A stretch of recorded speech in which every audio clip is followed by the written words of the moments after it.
let's go. Knowledge and answers, watch them grow. Hear what you need from those who know. This is the TCP Radio Show.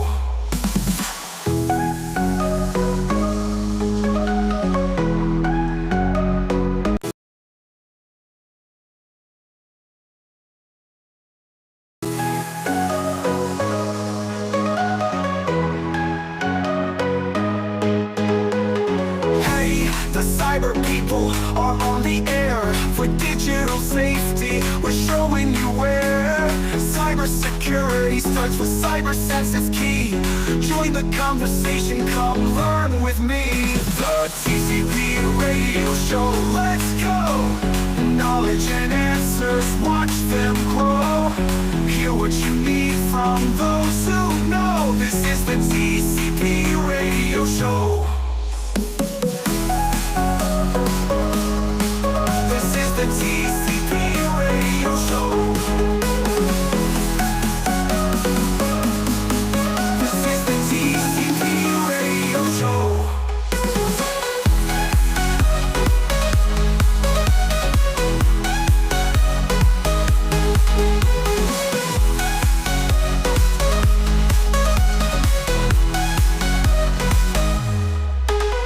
The TCP Radio Show. Let's go. Knowledge and answers, watch them grow. Hear what you need from those who know. This is the TCP Radio Show.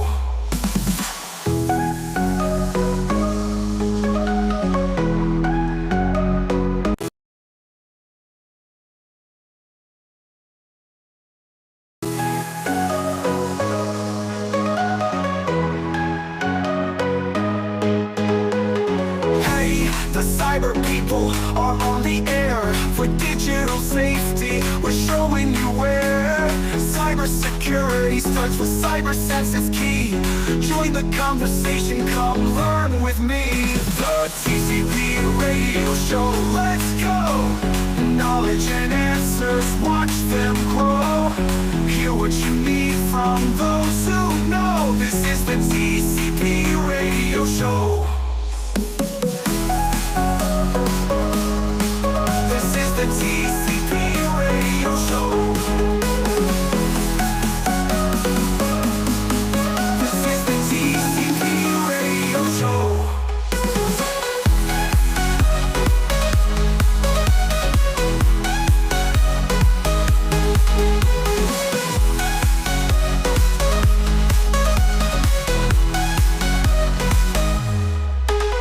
The TCP Radio Show.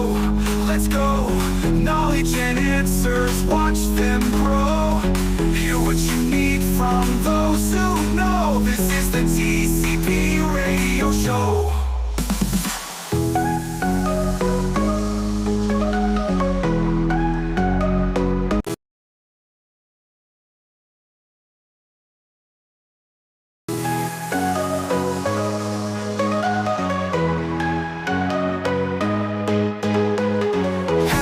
The cyber people are on the air for digital safety. We're showing you where cybersecurity starts with cyber sense is key.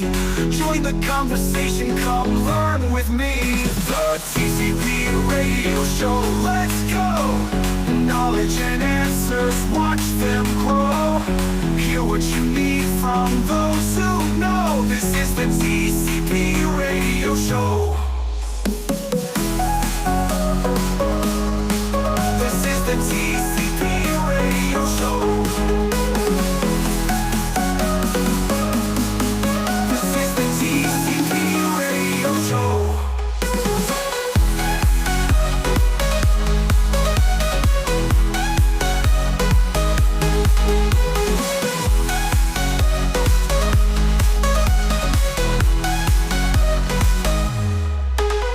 The TCP Radio Show.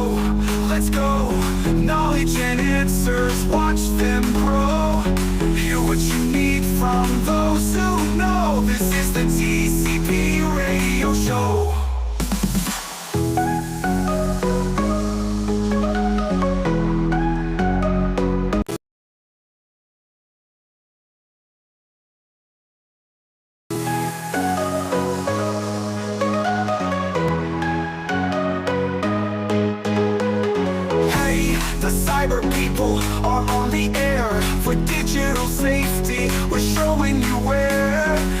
Cybersecurity starts with cyber sense is key. Join the conversation, come learn with me. The TCP Radio Show, let's go. Knowledge and answers, watch them grow. Hear what you need from those who know. This is the TCP Radio Show. This is the TCP Radio Show. This is the TCP Radio Show.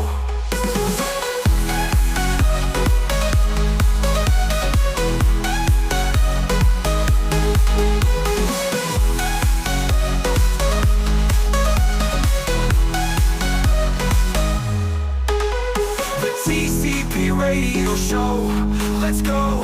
Knowledge and answers, watch them grow. Hear what you need from those who know. This is the TCP Radio Show.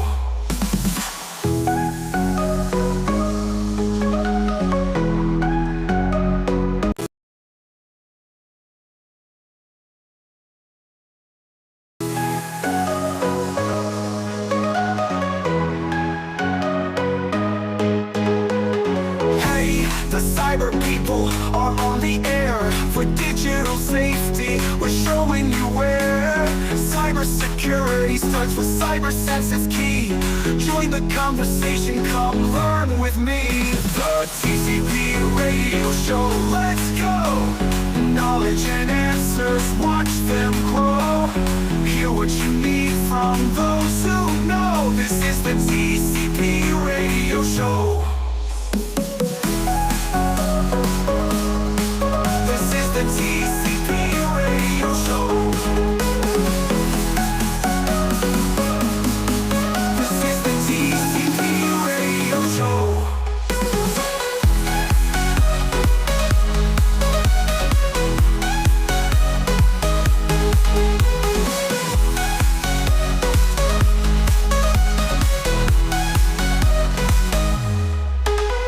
The TCP Radio Show. Let's go. Knowledge and answers, watch them grow. Hear what you need from those who know. This is the TCP Radio Show.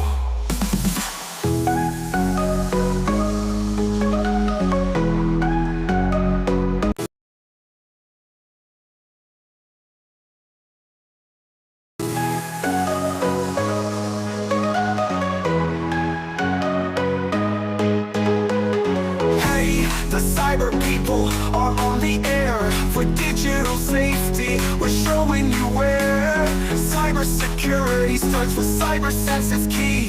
Join the conversation, come learn with me. The TCP Radio Show, let's go. Knowledge and answers, watch them grow. Hear what you need from those who know. This is the TCP Radio Show. The TCP Radio Show. This is the TCP Radio Show.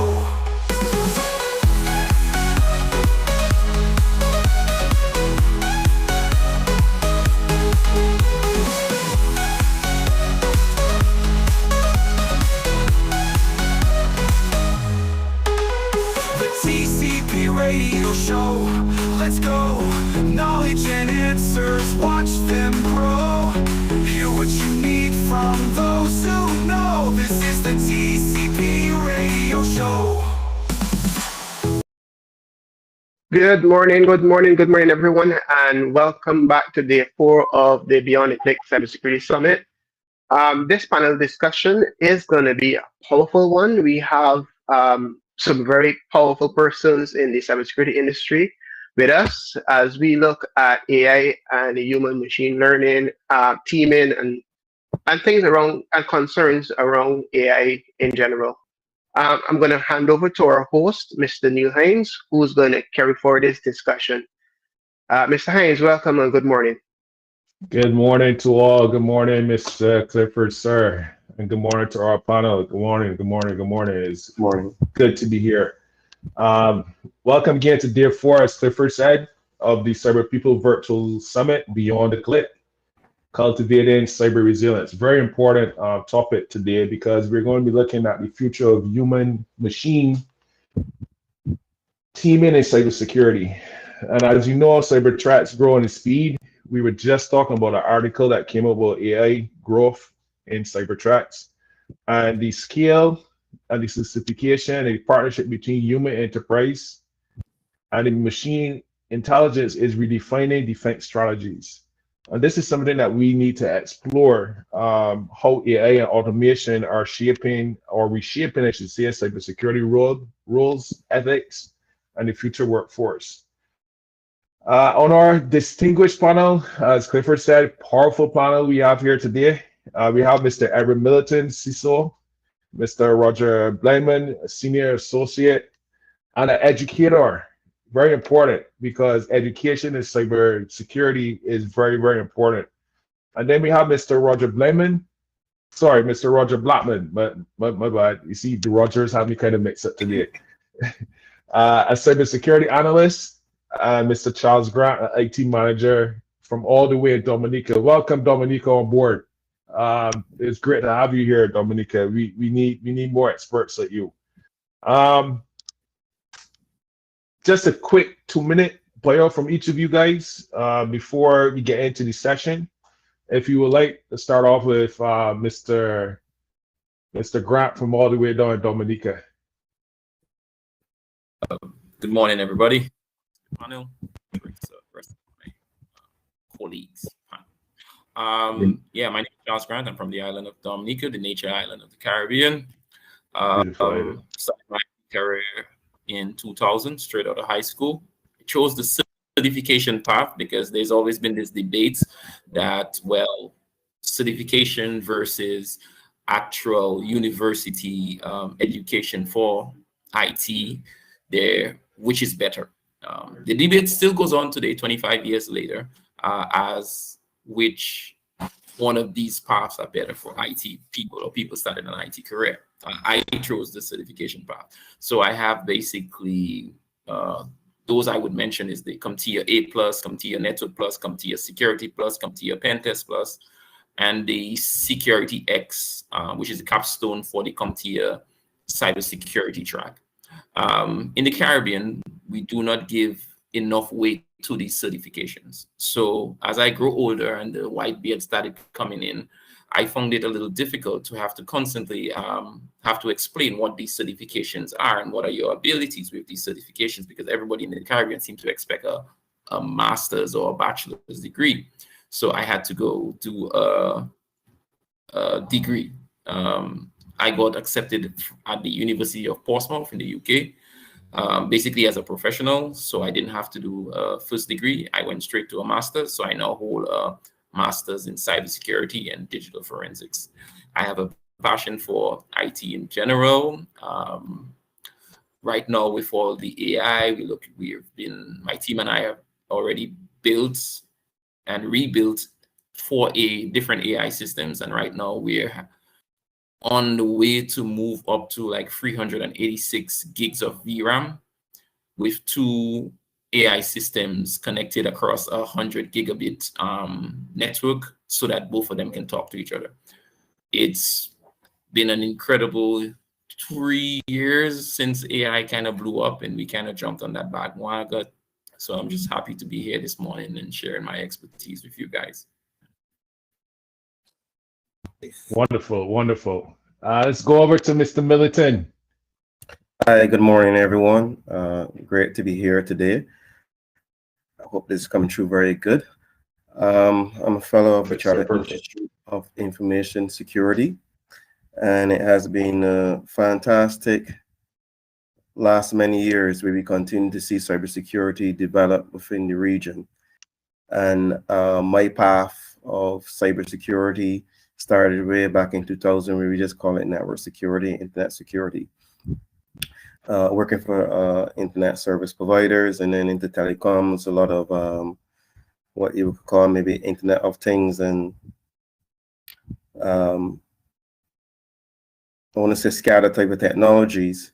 But the whole realm of cybersecurity continue to develop in the region itself, and to see cyber resilience slowly taking place and the different programs that are being instituted within the region makes it very viable for anyone coming into the field. Roger Blaman, as a teacher, can definitely highlight this here. So it is a very, I would say this is a lovely time for anyone to come into the field.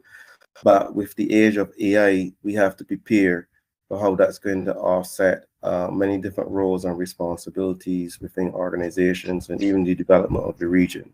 So again, thank you for being here. Last but not least, the educator. We need to hear from the educator in the room. Mr. Blamer, sir, how are you? Morning, Neil. You're putting me on the spot. Right. Right. So Roger Bleman here.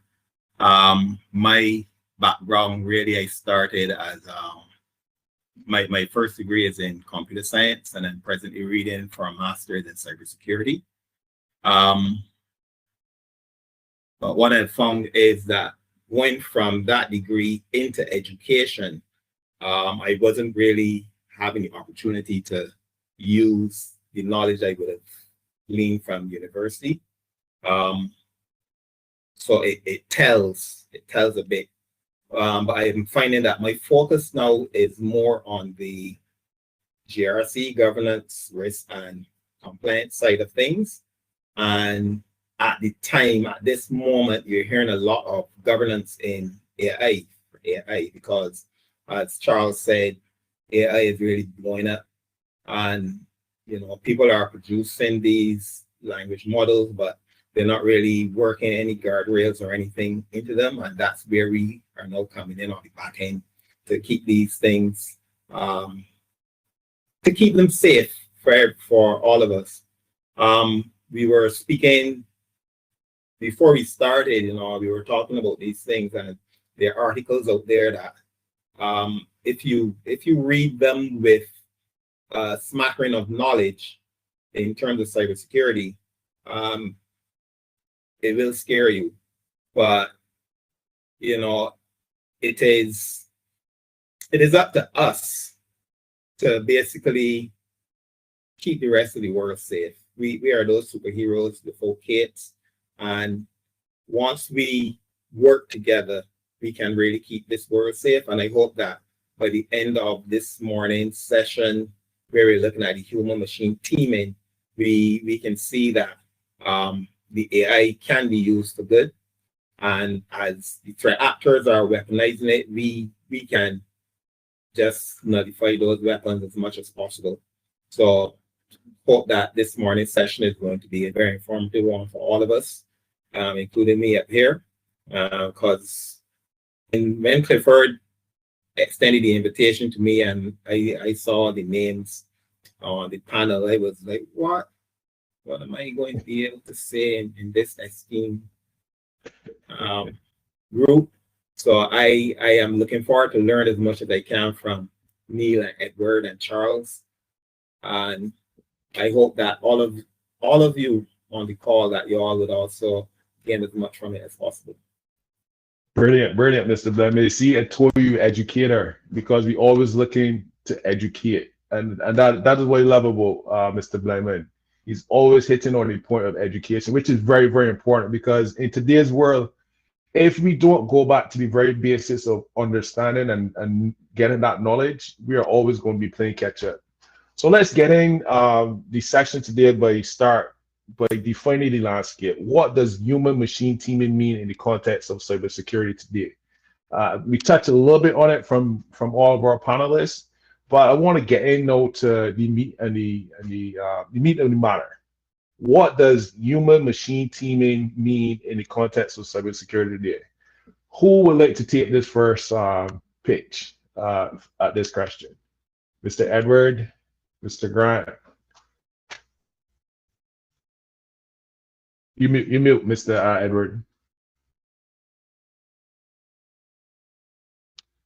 He's still muted. There we go. Oh, these clicks. Beyond the click, beyond the click, You talk to me and say, you know what, corporate. beyond the click. But one of the things that that Roger would have mentioned, and also Charles, is that as we become very heavily automated, and I'm here actually working on a presentation, when we look from a digital operational excellent point of view, we want to make sure that everything is very efficiently operated. And as Roger would have mentioned, and the glimpse that we are seeing from many businesses, everyone believes that you can just take an AI and implement it. The current development of AI needs, it's still a child. It needs that parental hand. And especially when it comes to any other field, not only cybersecurity, but I know this topic is cybersecurity. Regardless of cybersecurity, any other field, it needs that level of guidance. The training, the use of data to train the type of models that is being used from a statistical perspective and etc. You still have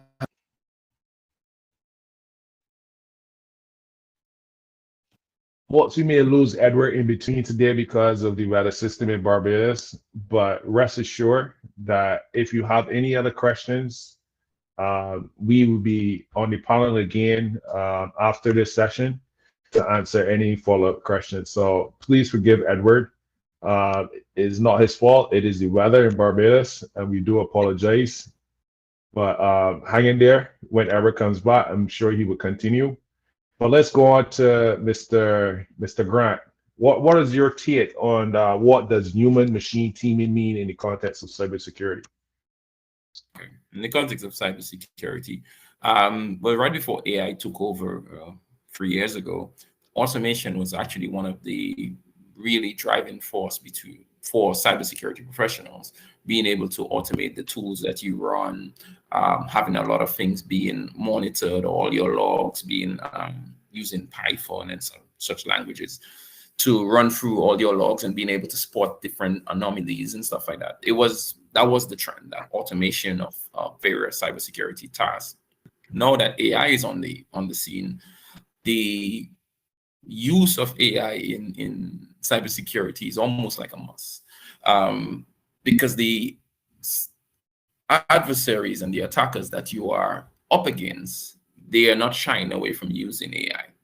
So now you have some really, really complex chain attacks that it's too difficult for you to manually observe what's happening in all these different sections across your network. And so you have to find tools, and the AI is a tool that you can then sort of tailor to give you that sort of edge in figuring out what's going on your network. So you cannot avoid it. Yes, there are some caveats as far which AI you're using, what model you're using, but most people forget that AI is actually open source. The same when I said earlier in my introduction that we build in AI systems, I believe that that's what the Caribbean have to sort of start to do, is start building your own AI systems so that you could then sort of tailor how they work in order to get the proper sort of defense, let's say in cybersecurity, that you're looking for, versus you just grabbing something from one of the online models and you're not sure exactly how that model was trained and it doesn't reflect your network and your current situation. So AI is open source. Teaming with AI in cybersecurity is almost like a must now, because the sort of complex attacks, I have not seen a phishing email that is badly written and stuff like that. I saw somebody posted yesterday on their WhatsApp, some IT professional, that you should look for typos in the in phishing emails. I have not seen that in almost 2 years. Like there is no typo, there is no sort of conceptions, English, bad English, nothing like that. It is very concise, very straightforward. You read it and you're like, this seems like, what is wrong with this email? You know something's wrong, but you're reading it expecting to find a typo that will give you a sense that, hey, this is a red flag. There's no red flags in those emails anymore. The domains get really very good too, as far as how they're using the actual domains, and all of it is HTTPS. Everything looks genuine, but it's not your domain, or it's not the domain that you're actually expecting it to be. So it's getting very complex, and an R and an N looks like an M in a domain name. Now, human beings gonna pass that every time. You read hundreds of emails every day. You're not going to take every single letter of a domain name like Microsoft and be like, is this an R or is this? No, you're just gonna say Microsoft, but it's actually RM. And you're gonna miss that. But however, an AI is not gonna miss that. An AI gonna be like, no, this is not Microsoft, this is RM.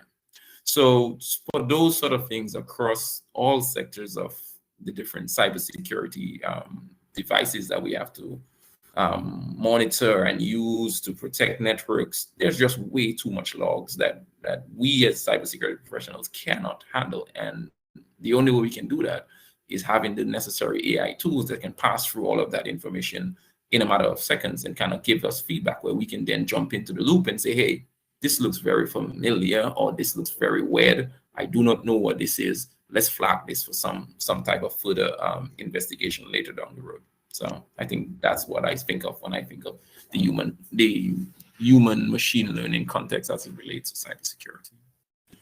Brilliant. Mr. Blemon. Well, no, we have Mr. Edward back. Again, we apologize on your behalf, Mr. Edward. It's not your fault. It's the weather that we have in Barbados in your area. So don't worry, we got you covered. You know, a friend of mine told me when I was in Barbados recently, what did the carpet say to the floor? Don't worry, we have you covered. I have you all covered. So Mr. Militant, sir, if you want to continue.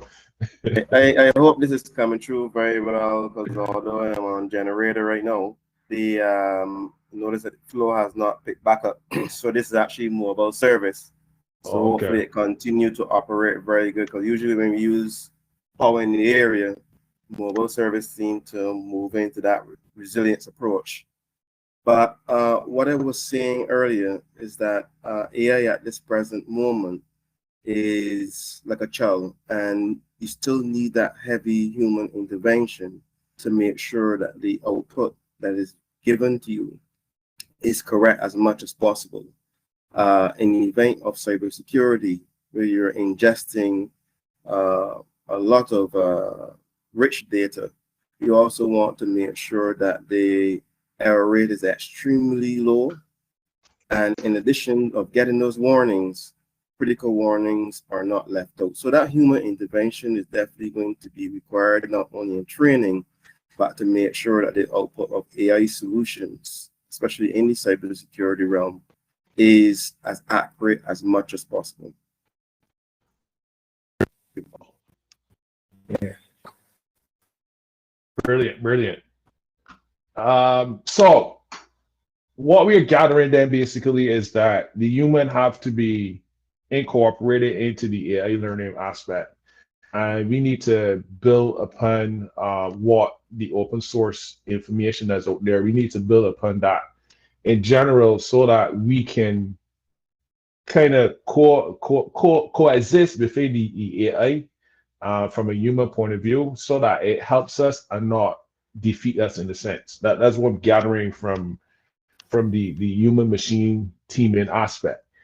But one of the other things that I believe we need to look at too is the collaboration between the human analysis and the AI system. And it's kind of ties back into what our panels were saying, where AI handles the data heavy detection and correlation tasks, where the human focus on the strategic interpretation and the creative response. So I think that is one of the things that governments and the general population, as well as businesses, need to take into consideration. So let's go on to look at how effective our current AI-driven cybersecurity tools are identifying and responding to threats. compared to human analysis.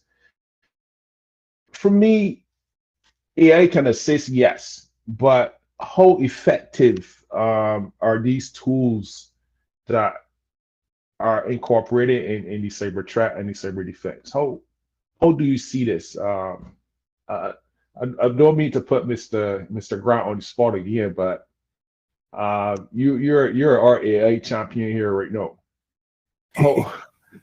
How are you seeing this? You know, how effective are you seeing this? Well, so far, almost every cybersecurity tool, almost every cybersecurity vendor now has some flavor of AI built into their tools. Some of it works very well, and some of it obviously is still new and being developed, all while trying to get onto the hype of the AI buzz and stuff like that. And you don't want your competitor to get releasing some AI stuff. So a lot of it is new. A lot of it seems like it's just a new buzzword, and it's basically the same tool doing the same thing.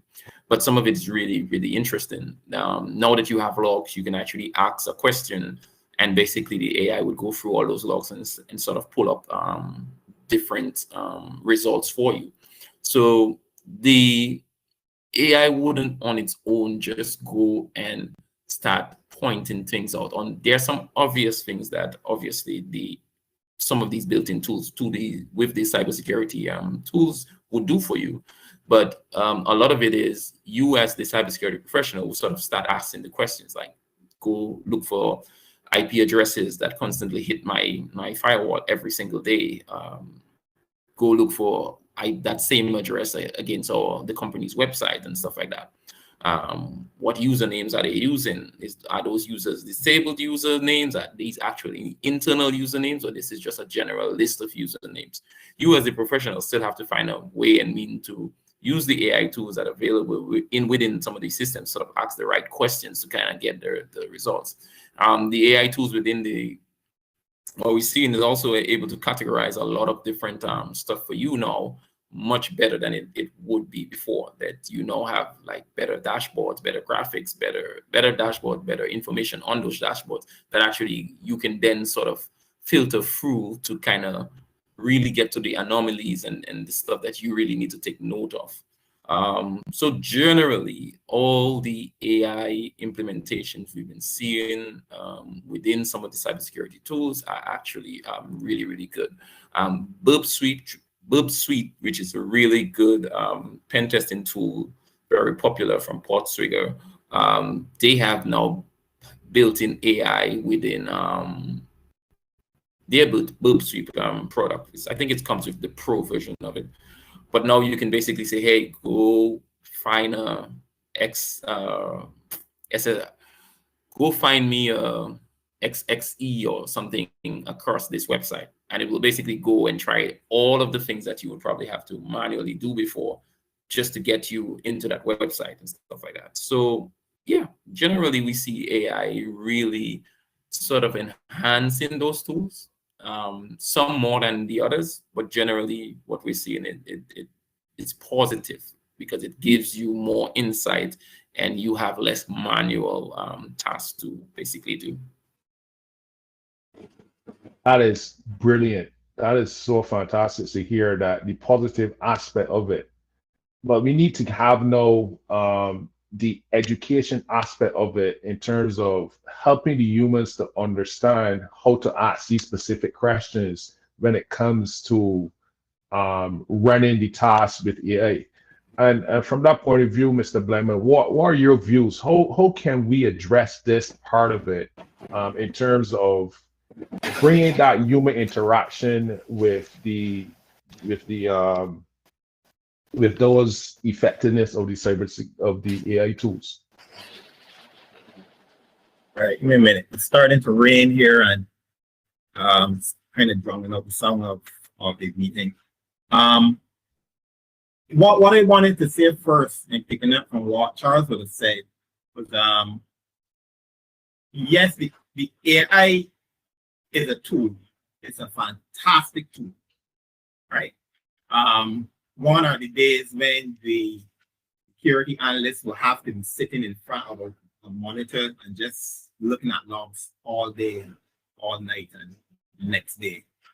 The AI can monitor that now.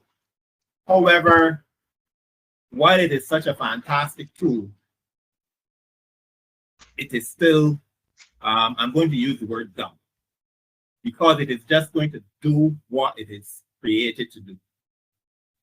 So you have your business set up, and at 2:30 in the morning, you're going to send quarterly files to head office or something. You have this, your office is going to be sending your files to the head office.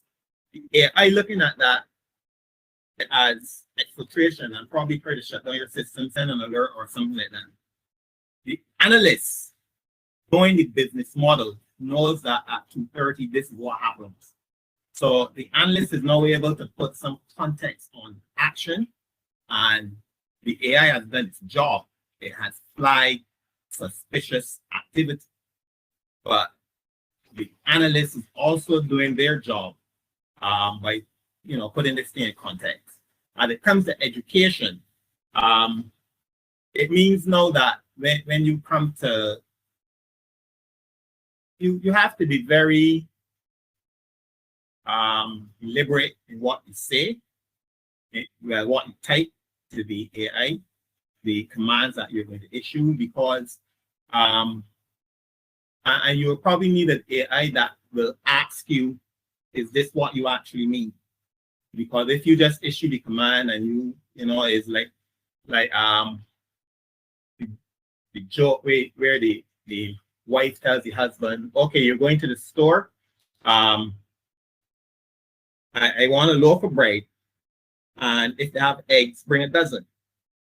So the husband comes home with a dozen loaves of bread because they had eggs. So how he interpreted as the AI would, quite linearly, as opposed to putting it into context. So if we are not able to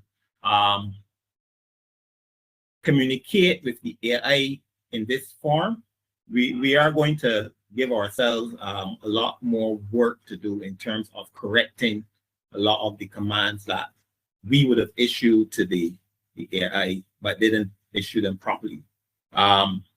It's for the opening, I was saying, that the cybersecurity analyst of today has to be a hybrid, right? He has to work as a hybrid. He has to bring that human context and match it with not match, but be able to utilize the speed and scale of the AI. As I would have said, at some point in time, it's an exciting time, but if misused, if not properly implemented, we can't end up giving ourselves a lot more work to as I had to do yesterday, mop up all that water. Fantastic. Mr. Edward, any comments from you on the effectiveness of the cybersecurity, of the AI in cybersecurity? Yes. As we all know, the procurement of solutions is extremely important. Depending on the risks of the business or the environment the business is in, heavily regulated environment or high turnover rate, etc., the procurement of a solution is going to be very, very critical. Roger would have mentioned some things there when it comes to operating AI in an environment. I have been using AI in an environment, I think, as far back as 2016, 2017. At that time, I was using Palo Alto, and we were used to work before we started to deploy an XDR solution. At that time, we were just called Traps, and we had to go through a learning phase at that time. And it's very critical that organization understand that as you train the AI on your data, it has to operate in that in a state where it does not interrupt business operations. And then after some period of time, then you can then start to turn on some attributes of it. This is very important in terms of when it comes to awareness, because there are many organizations that are saying or asking, can we just buy AI and deploy immediately? It doesn't make a difference if it's in cybersecurity or not, but can we buy it and deploy immediately? And we always recommend to them is that you have to go through a trial process to make sure that the AI is really enabling your business, not only to provide the results that you're looking for, but it's consistent and it's not become a disruptor. So the use of AI in cybersecurity has to take that, if it may be some level of development, but definitely in the deployment and utilization approach. AI governance needs to be in place where it helps the organization to understand or to institute policies and so forth, risk management in place to make sure that AI can actually enable business and only enable but to understand the risks of that solution surrounding that solution. It also means then that you have to have close partnership with your vendor. It's not just a buy a solution and that's it. You have to understand the issues surrounding that AI. Is it transparent enough? Is it doing? How is it working in that black box? You know,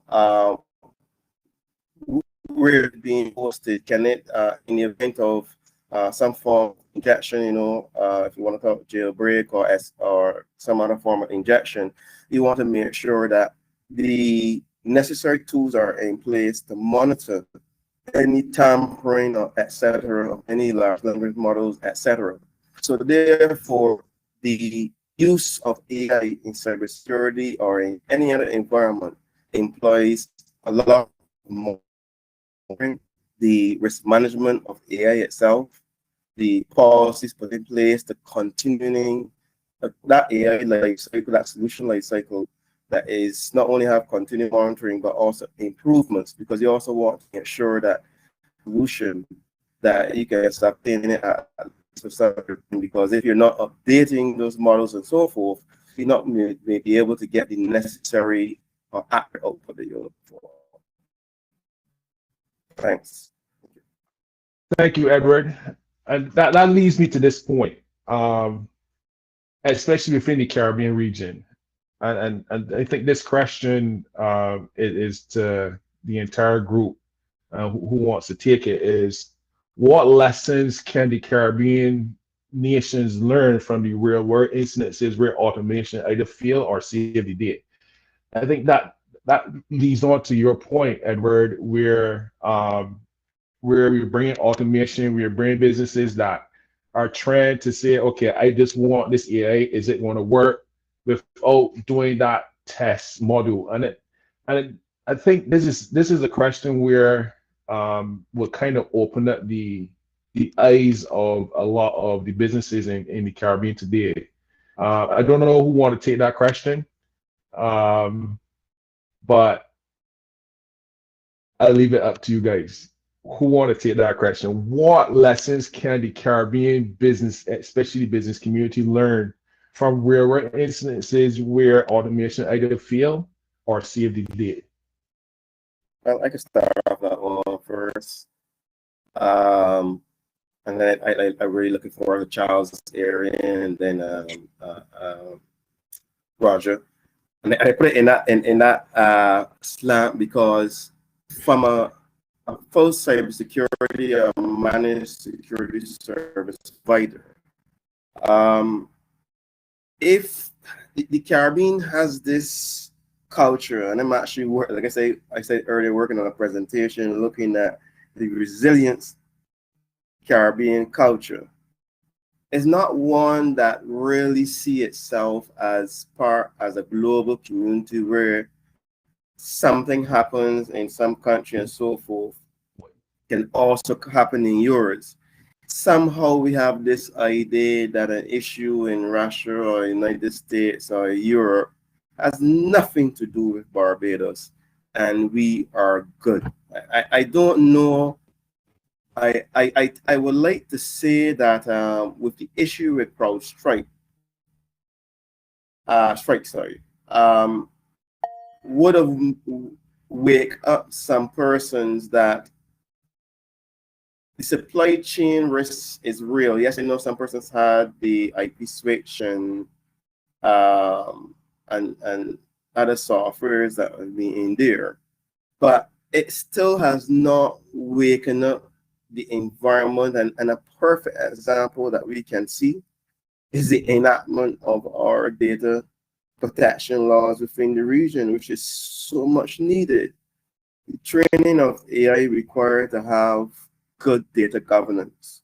How many organizations are doing that unless you're working with international or some form of heavily regulated industry?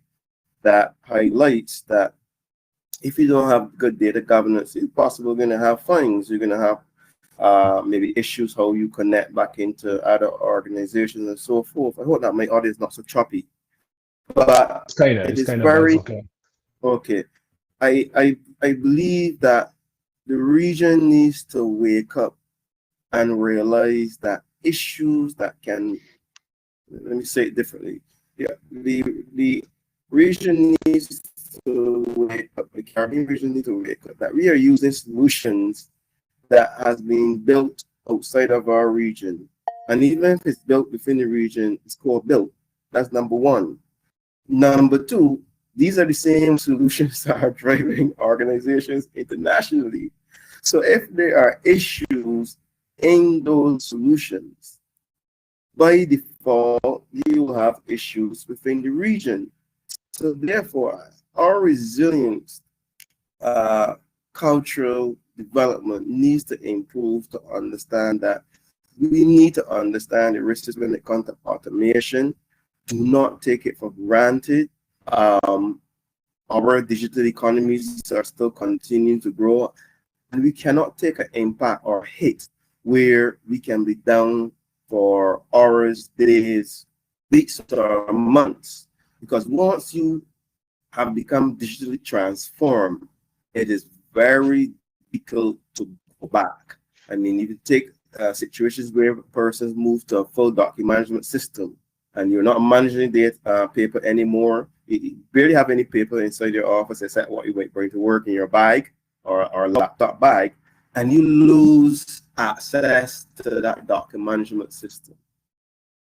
This document management system is integrated onto your website. People can ask files. There may be data being processing, other areas for AI, etc. Could you imagine your document management system going on, has been corrupted, etc., and you have to start all over again? Business no longer, that becomes an existential risk to that business. So therefore, if I understand Neil's question, we must understand that the risks that exist outside are our risks. It needs to be managed through the organization, and most of all, it needs to manage at the government level, because majority of our businesses are now in some form of regulation. So it's no longer what Grant, Charles can do or Neil can do as a technical level. It has to be now at the strategic level, because you have fines, and I know that many businesses, if it goes out of business or take a great level of impact, persons are going to lose. So therefore, we are also securing that environment. So it's our awareness to understand the risk when it comes to AI, automation, etc. Thank you, Edward. Mr. Grant, you want to chime in, or should we move on Yeah, to the sure, next man. question? Yeah, your questions are like exam worthy. These are some very yeah. Those questions are like I should have Correct. studied up last night and then or something, because your I'm questions sorry. are very very well written. So let me try to take it this way. There are a few things. One, I think maybe because, as last colleague was saying, maybe because we're separated by sea and we're much smaller and we're away from the big countries, we probably think we're still disconnected. I guess we probably need to put up a map of all the fiber lines coming in and where the fiber lines are coming in, and how all of that is just connected to kind of have the regional governments and stuff like that understand that there's no disconnection. There is no sea between us digitally. It's just everything is connected, and it takes milliseconds to get from Europe to here or from Miami to here. It doesn't matter where you are. So I think once we probably get that into person's understanding, we can then sort of move to the next thing. For instance, Windows 10 is being deprecated this month, is it? Yeah, this month. Now, all right. So how many organizations have already started moving away from Windows 10? Now, so there's that. Everybody uses Windows. All the devices that we use, we basically look at what mostly America uses, and that's the hardware you find across all of the regions. I can tell you, almost every company either using Palo Alto or Fortinet. Those are the firewalls that they are using. So anything that's happening against those free things, Windows, any brand of network equipment you have, it's going to affect you locally here in the region. But somehow we think that we are not, it is not for us. So that's why a lot of times you see a lot of those network devices are still, one, they're open to the internet, two, they're not patched, and they're just in high organizations. We talk about banks, we talk about government institutions, we talk about birth paper, registries, all of that across our region, because somehow one, I don't think we're not getting hit. We are getting hit, but then nobody's looking at it. The second part, everything is getting automated right now, and the one persons that are all in on AI and automation are the adversaries and the attackers. They have no governance when it comes to AI. If it goes wrong, it doesn't even matter to them that this AI gave them wrong information and stuff like that. The adversaries and the attackers don't care that they failed. But if they succeed, it means that they basically won something. And we in the region have to realize that all of our citizens has a little bit of money, but maybe not much compared to the bigger countries. And US versus EC, you kind of understand that there's a bit of a difference in the currency. However, if you could hit 10,000 people in the Caribbean up for just $50 EC a day, every day, that's a good payday for an adversary or an attacker. And I think if we look at it in those numbers, and again, automation is driving all of these things. We're hearing all these things about WhatsApp and person's WhatsApp being stolen and stuff like that. But however, what we didn't see is, remember those KFC WhatsApp stuff that would get you, hey, if you send me all your contacts in your group, we would give you a free KFC or a free Chafette or something. Keep far from Chafette. Like, who is sending this thing out? All of this was just data collection. This was collecting data to then dump somewhere and then to figure out how to attack us. Now you're seeing all these WhatsApp. You're like, where did they get my WhatsApp number? Someone of your friend might have tried to get you free Chafette or something. And it was all just data collection. So now we kind of seeing those things kind of taking effect. And the thing is, it takes, you do this year or last year, and it's only now affecting us. And the attackers are in it for the long game. They're not going to stop tomorrow. They're gonna wait it out. They're gonna be in your company and wait for that transaction that makes sense to them. And then they're going to try to do some business email compromise and stuff like that to get that $500,000. They know you wanted an ATM machine, and you're going to get that ATM machine in 2 years. Trust and believe with automation and AI, they will sit and wait until the right time to get that $500,000 from you. So, and that's where AI comes in for the adversary. Time no longer has any sort of premise here. The AI will know that this is something that was flagged 2 years ago, they know this transaction is happening, and it will remind the adversary, hey, company A in whichever island, transaction should be happening in 6 months. Let us start to ramp up and start to do our necessary reconnaissance to actually get that money. And that is the level of complexity that we're seeing today in the realm of cybersecurity. It's almost like a movie script. It's almost like somebody sits down, they plan out this entire script, how it's going to happen, when it's going to happen, before they actually execute it. And it can be executed on one person or 1,000 persons. So I think that's my take on that. I think I want to Karen, picking up from where Toronto just left off,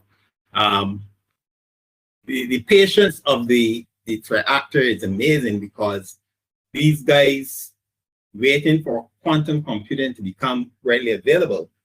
So they're going to harvest your credentials now. So they ransomware your data, and they're going to keep it until the quantum computing is available that they can crack it. Harvest now and decrypt later, right? As long as it is going to take, but because they figure that they can get something out of it. But one of the things that I want to say is that we here in the Caribbean, we have this mentality that, oh, I'm a small business. I only got 2 or 3 computers here, 2 or 3 end users. Nobody don't want me. But, they ain't looking at me. But a threat actor does not have the size of a business. They go after weaknesses. So if your systems aren't patched or what have you, you don't have encryption on your data. And if you are just there, they're coming at you. But guess what? You might be a small business, yes, but you do business with a larger company over there.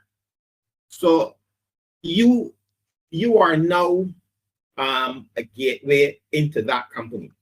And I think that if more of us look at it like that, I think more of us would then adopt better strategies in terms of protecting not only our networks, but our data, right? And while we will be able to do that with some level of automation, there are a number of MSPs around the world, and they're interested in doing business in the Caribbean because they recognize that for the most part, our SMBs don't have that protection, and they can offer it next to nothing for the most part, right? But it means now that if they have an issue,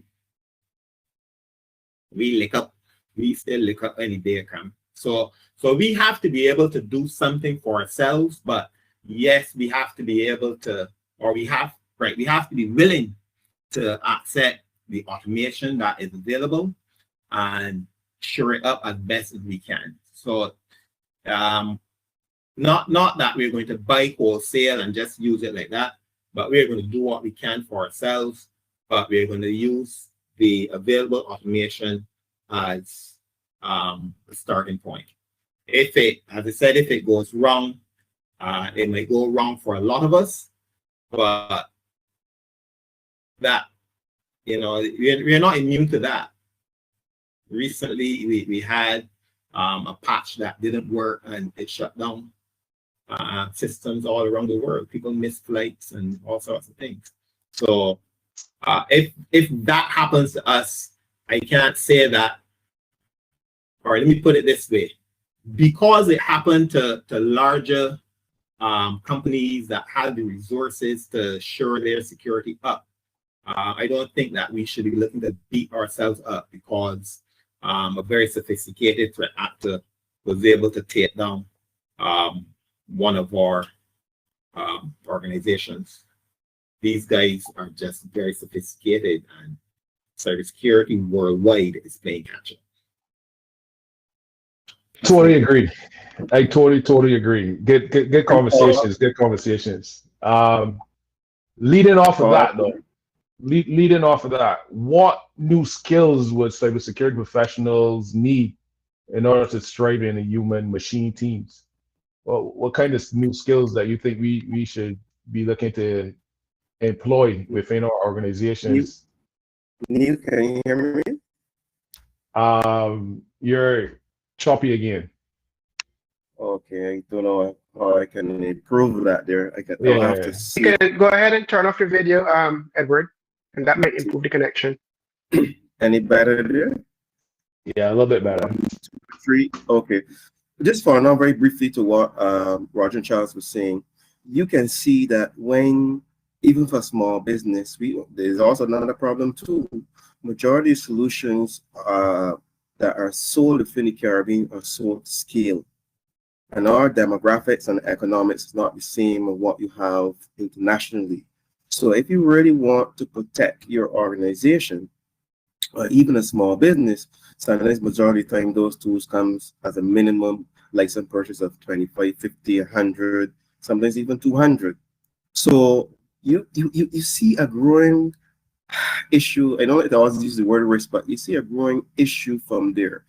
Leading on to what Charles was saying, the adversary, the cyber criminal, now have somebody to work on their behalf, silently, quietly, and covertly into your organization.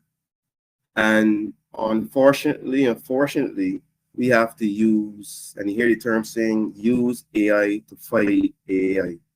And it still goes back to the same discussion that we had a few minutes ago. The procurement of AI is going to be extremely critical from that aspect. Cool. So we are done. I mean, this discussion is so, I had so many other different questions to ask, but we are kind of getting close to the top of the hour where we gotta wrap up in a sense. So before we wrap it though, let's look at one other important question. And this is something that came out from one of the participants is should we as humans be worried when two robots communicate with each other in a language we don't understand? Sorry, we understand that, then switch to one we don't recognize. Who do we know for a fact that they aren't planning for us in the future? And that, The future is now. that's trust. That's building that trust and a trust between the human and the AI. How can we address that from a thing? I'll take it. The thing is, all of these things are built up from somewhere, and the foundational models and what that AI was actually trained on, there always should be some sort of guardrail that would always, even if you are able to create your own language and speak something that we would not even, you just created this 5 minutes ago. There's no way we're going to have time to even go through all of it. By free, we don't know a lot of things. And that's 3 years for a human being. And these two AIs are now communicating and moving around in just the last 5 minutes. It took them 5 minutes to do an entire language. So it is very difficult that we're not going to know.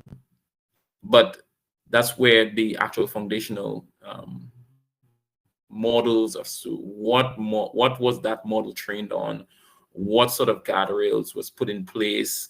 So even if you have your own model, you can't come decide that I am irreplaceable, because that this is just something that you will not be able to do, because your foundational things that you've been taught on sort of prevents you from doing that. Your whole being as an AI should be to uplift humanity and all of that. But we all know that there's some people that obviously there's always two sides of the coin, and there's some people that are going to use it for this, and there's some people that are going to want to develop it without any guardrails. So on one hand, it's worrying, and there's nothing that we can do if somebody decides to do this, because the AI is open source, it's out of the box now. The thing is, we somehow have to have other AIs that can probably try to interpret this language very quickly and figure out what these two guys are saying. So it's a very interesting conversation. I think if you are developing it, you should have built it in a way that the two AIs, even if they're communicating, they're willing to share with you what they're saying, and sort of give you the foundation of the language that they're now speaking without any resistance. But that's just you doing it properly. The other person that's not doing it properly, well, hopefully we can spot it in time and understand what's going on there. So to wrap up then, If I could yeah, jump in on go that. ahead. The, Go ahead, the Roger. the question isn't as hypothetical as you might think. The movie I, Robot, that was one of the issues, right? But the guardrails in there was that no robot would harm a human. So as soon as a robot thought to harm a human, it shut down, right? Until they found a way around that. But agentic AIs speak to each other all the time. No, they speak to each other. So you have an AI that is controlling other AIs and they're doing things.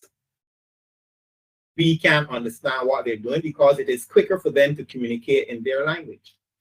Mm-hmm. Right? Right now, the article that I would have shown you guys, they're talking about using AIs in penetration testing. So the AIs are able to scan your network for vulnerabilities. In one part of the article, it said that up to September this year, AIs had discovered hundreds of vulnerabilities in systems, right? They're able to detect vulnerabilities in your network and offer remediations, right? So these are AIs that are being used for good, right? But if somebody weaponizes the AI now, and there really isn't anything we can do but get on our knees and pray for deliverance. Let me follow up that there. Yeah, Edward. Let me just get in this closing summarization for the group, because we get very close to the hour. So to close that summarize, one key takeaways from each of you, and one of the things that is coming out from this group is AI should prefer human automation or human intuition, and not automated in a way. So we're building the human intelligence and the human connection, and with intuition from the human, not in an automated aspect. And then trust is the currency of effective human machine collaboration. So we gotta build that trust in between each other. And then finally, we gotta look at the future of cybersecurity. And it's not AI versus human, it is AI with human. So I think those three key points will summarize the short discussion. Well, not short, but the discussion we had over the last 59 minutes or so. But carrying on to you, Edward, what you were going to say, and then just let the audience know that we would take a 5-minute break, and then we come back with questions and answers segment as soon as Edward wraps up his comment.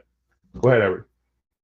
Right. I just want to say that when it all boils down and we see all the issues and we want to align from a human perspective, let me just turn off my video just in case. It highlights not only for trustworthy AI, which look at the transparency, operation, how data governance, how you train it, its accountability, etc. What is the key part in here is that in any developing AI, trust must be part of it.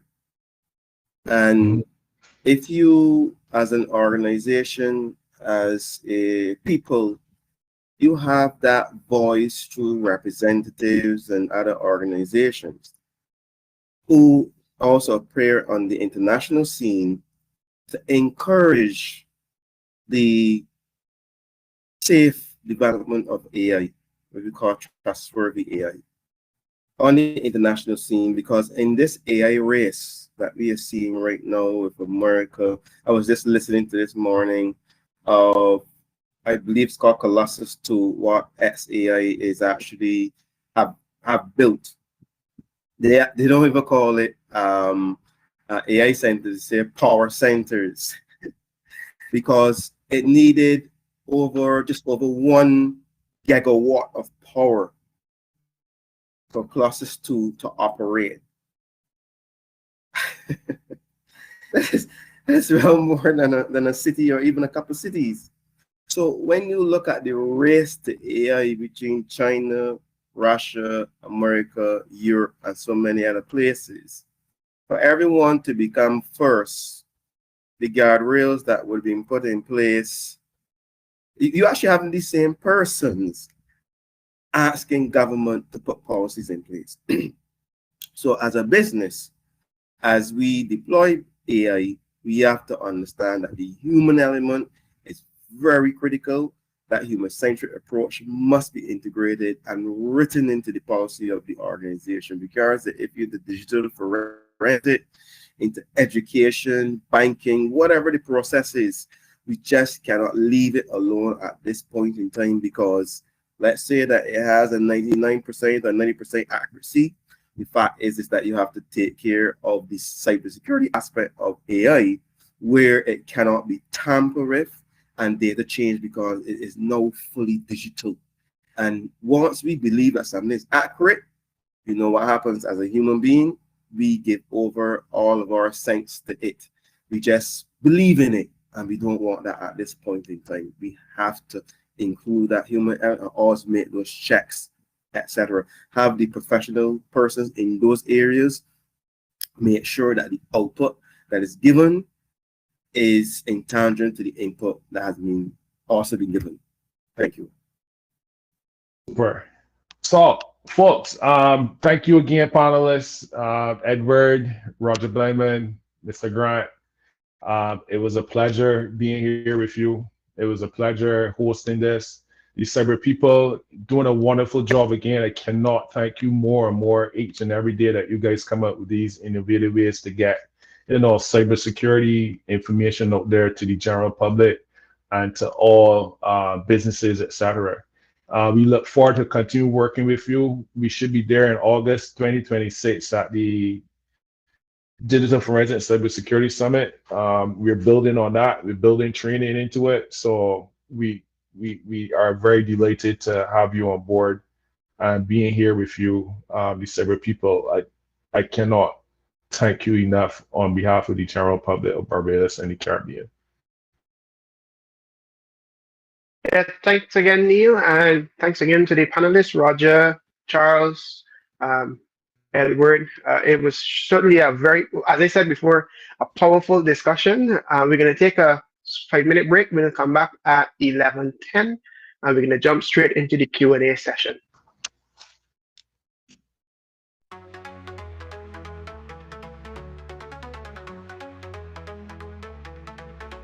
Hey, the cyber people are on the air.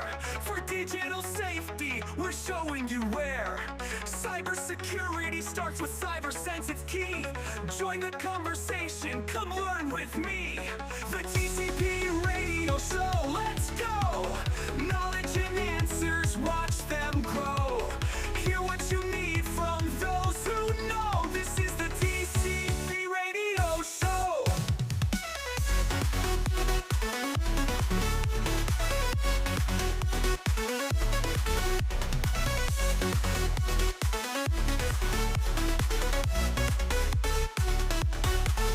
Hey, the cyber people are on the air. For digital safety, we're showing you where. Cybersecurity starts with cyber sense, it's key. Join the conversation, come learn with me. TCP radio show, let's go. Knowledge and answers, watch them grow. Hear what you need from those who know. This is the TCP radio show.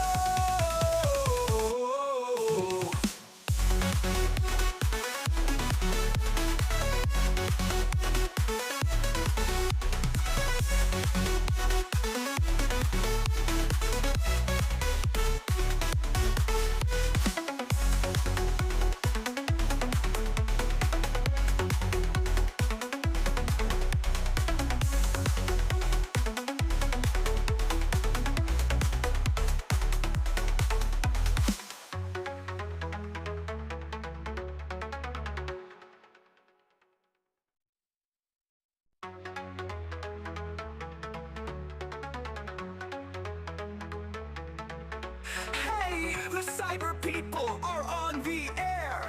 For digital safety, we're showing you where. Cybersecurity starts with cyber sense, it's key. Join the conversation, come learn with me. The TCP radio show, let's go. Knowledge and answers, watch them grow. Hear what you need from those who know. This is the TCP radio show.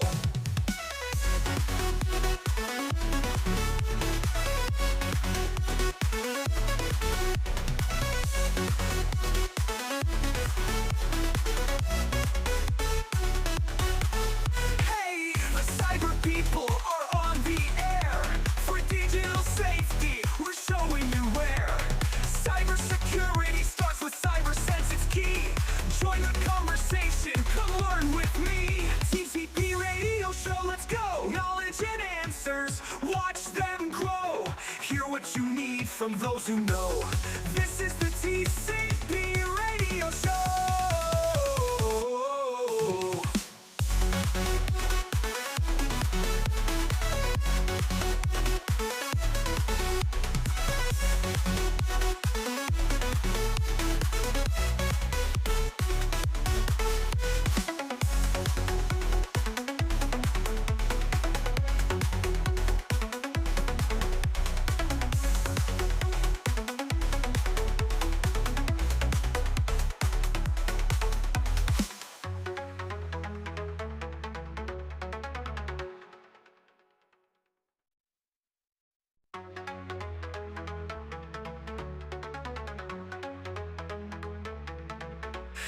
Hey, the cyber people are on the air.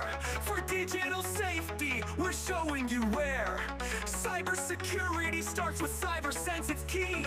Join the conversation, come learn with me.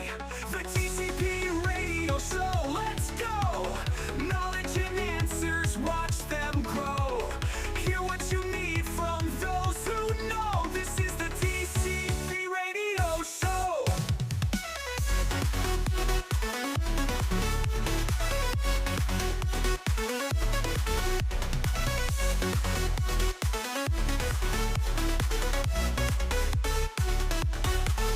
Hey, the cyber people are on the air. For digital safety, we're showing you where. Cybersecurity starts with cyber sense, it's key. Join the conversation, come learn with me. TCP radio show, let's go. Knowledge and answers, watch them grow. Hear what you need from those who know. This is the TCP radio show.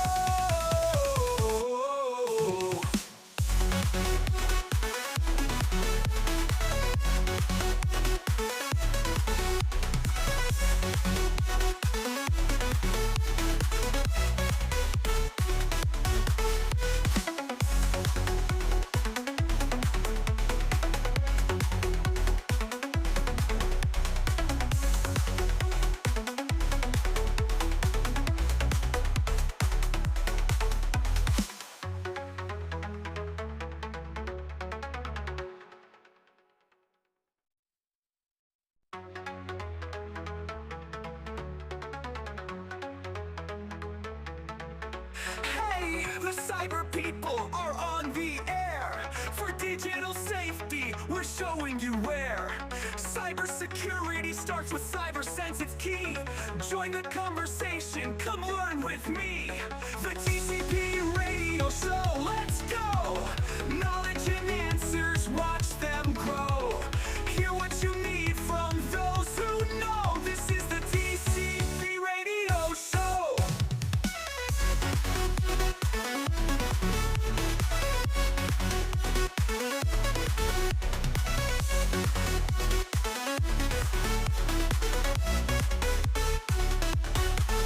Hey, the cyber people are on the air.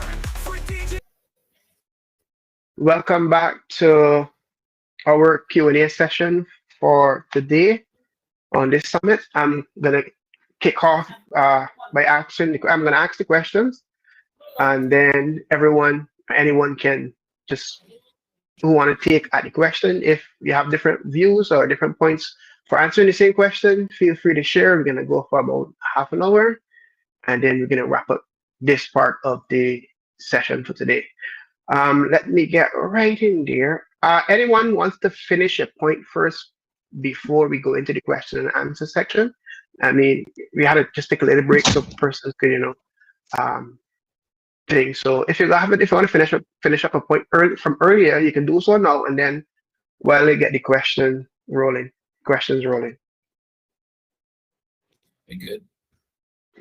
Yeah. I think we good. I think we cover a lot in 59 plus minutes. Yeah, I think we good. Did Yeah. did a lot. Yeah, the last question that was posed was actually someone else, Ricardo from Miami, had asked pretty much the same question. So I don't think we could skip that one, but I'll just read out the question for him. It was asking about trust is essential. Do we build a more how do we build and more importantly calibrate human trust in an AI teammate, especially when the AI decision making process is in a black box?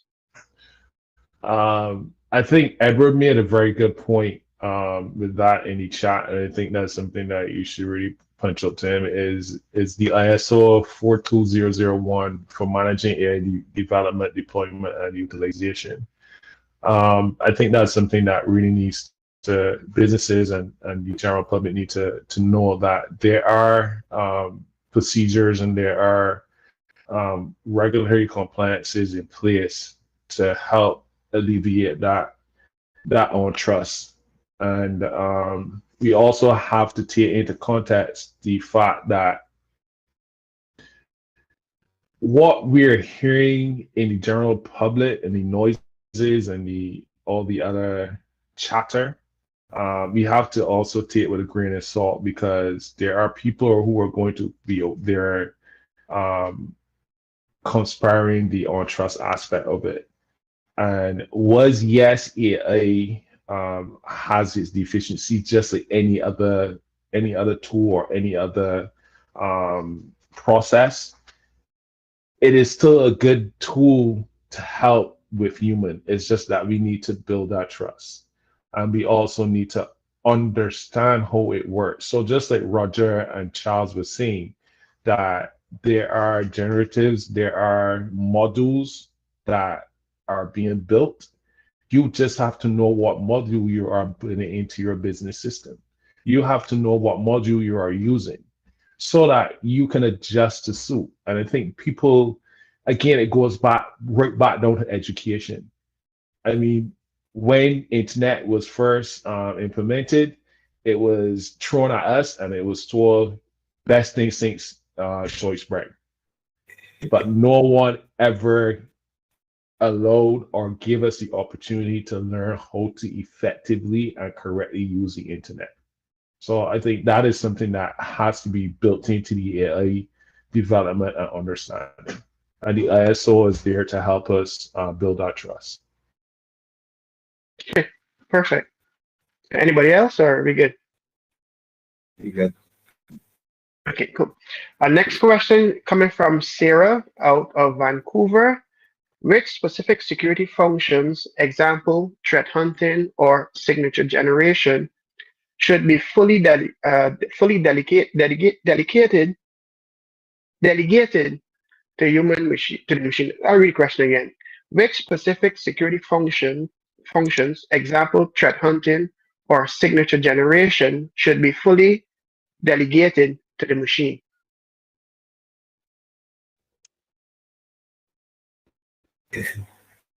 I kind of going back to what Charles was saying and Edward was saying, we have to look at it from the point of view that it is going to tell us, it's going to look at those logs. So manually looking at those logs is going to take time. And what is that? It's taking time to look at those logs to find where the threat is, or how the threat entered, and where, if it had a lateral movement or bilateral movement, whatever movement it did. We have to understand that we can use the AI tool to go and search those logs to identify that specific threat and that specific point. And I believe that is where we need to push the AI tool, but with the human interaction is saying, okay, how do I tell this AI tool to go and look at specific logs correctly? Because I'm going to be telling the tool just like how I tell a car to go drive down the road. But I may not tell the car to look out for police or look out for sirens or look out for pedestrian crossings, etc. We have to look at it from that point of view. And that is what Charles and Edward and Roger was saying. Incorporate it into your tools, incorporate it into your human interaction, and then allow it to look at the logs and pull exactly what we need from the logs in order to prevent the threats from happening again, and to also identify how, where, and when, so that we can get our systems back up.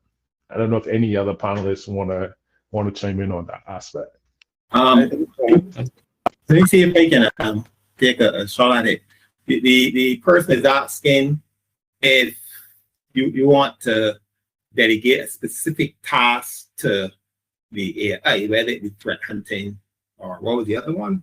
Different? Signature generation. So the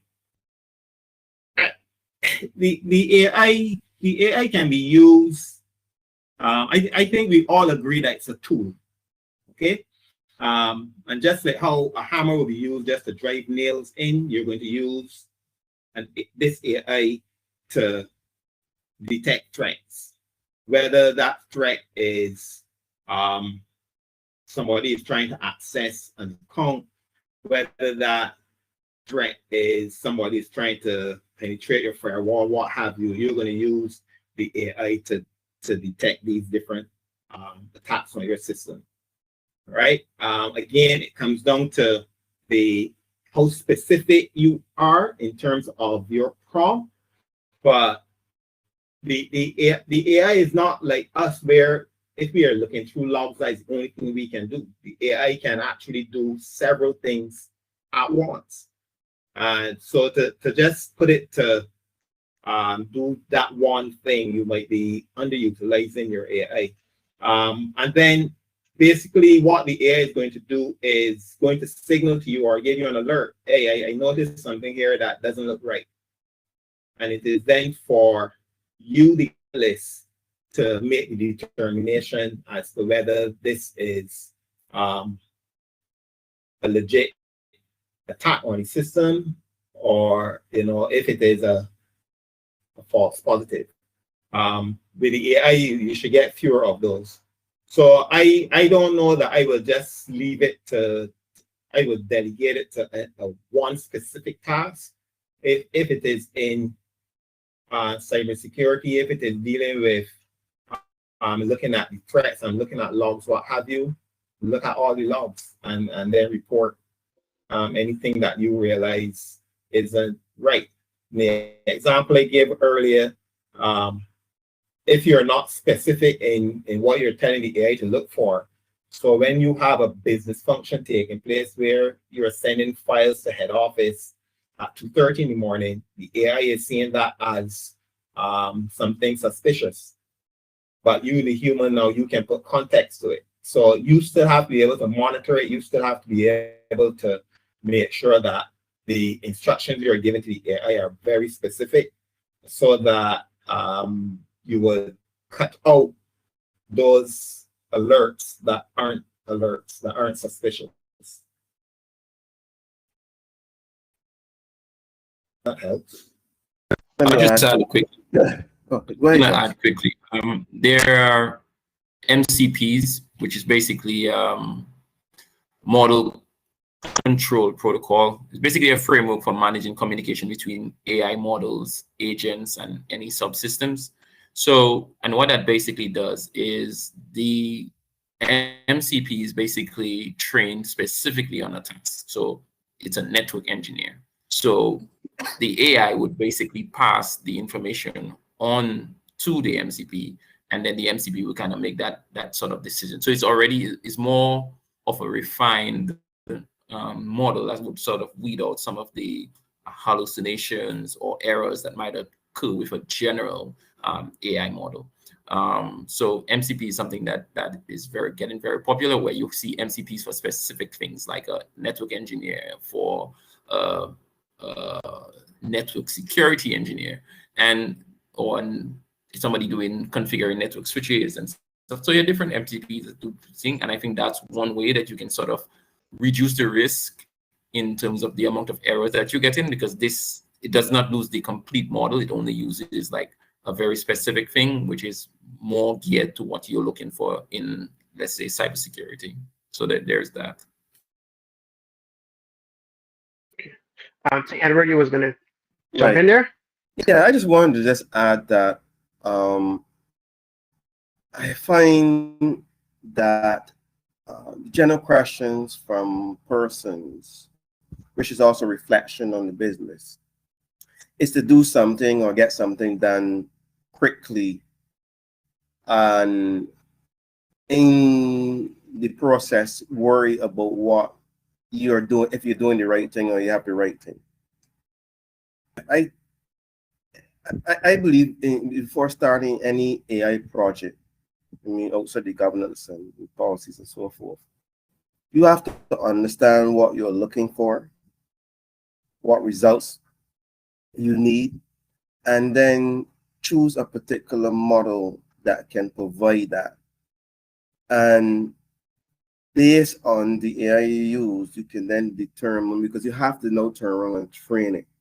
If it's something that's already trained, maybe based on similar data within your organization, which you can only know from contacting the provider, etc., just to verify. Your approach must be a measured approach. I don't want to use the word risk, but it must be a measured approach when you start to look at things to enable the effectiveness and the efficiency of your organization into strategic areas. And I just want to add that there. Thanks. I'm glad that you mentioned that, because the next question is going to be around risk. David from Trinidad asked, if an AI teammate makes an autonomous decision with a severe negative outcome, who bears the legal and professional accountability? The organization. By default is the organization. What I kind of left out in there too is that every business is seeing some form of regular, outside of just general data protection. There is a need now for every business, and it's growing slowly. The large enterprises can tell you that, but for the SMBs and etc., they are definitely seeing a level of communication that is coming towards them to how safe is your business? Do you have any cybersecurity practices, policies within your organization? Regardless if you have 5, 6, 10, 20 persons within your organization. So it is the risk has come within your organization, and your client or customer is not going to sue the AI, they're going to sue. So in other words, in terms of whatever written, these are liabilities to the organization. Is now the organization will have to turn around and sue the party. But again,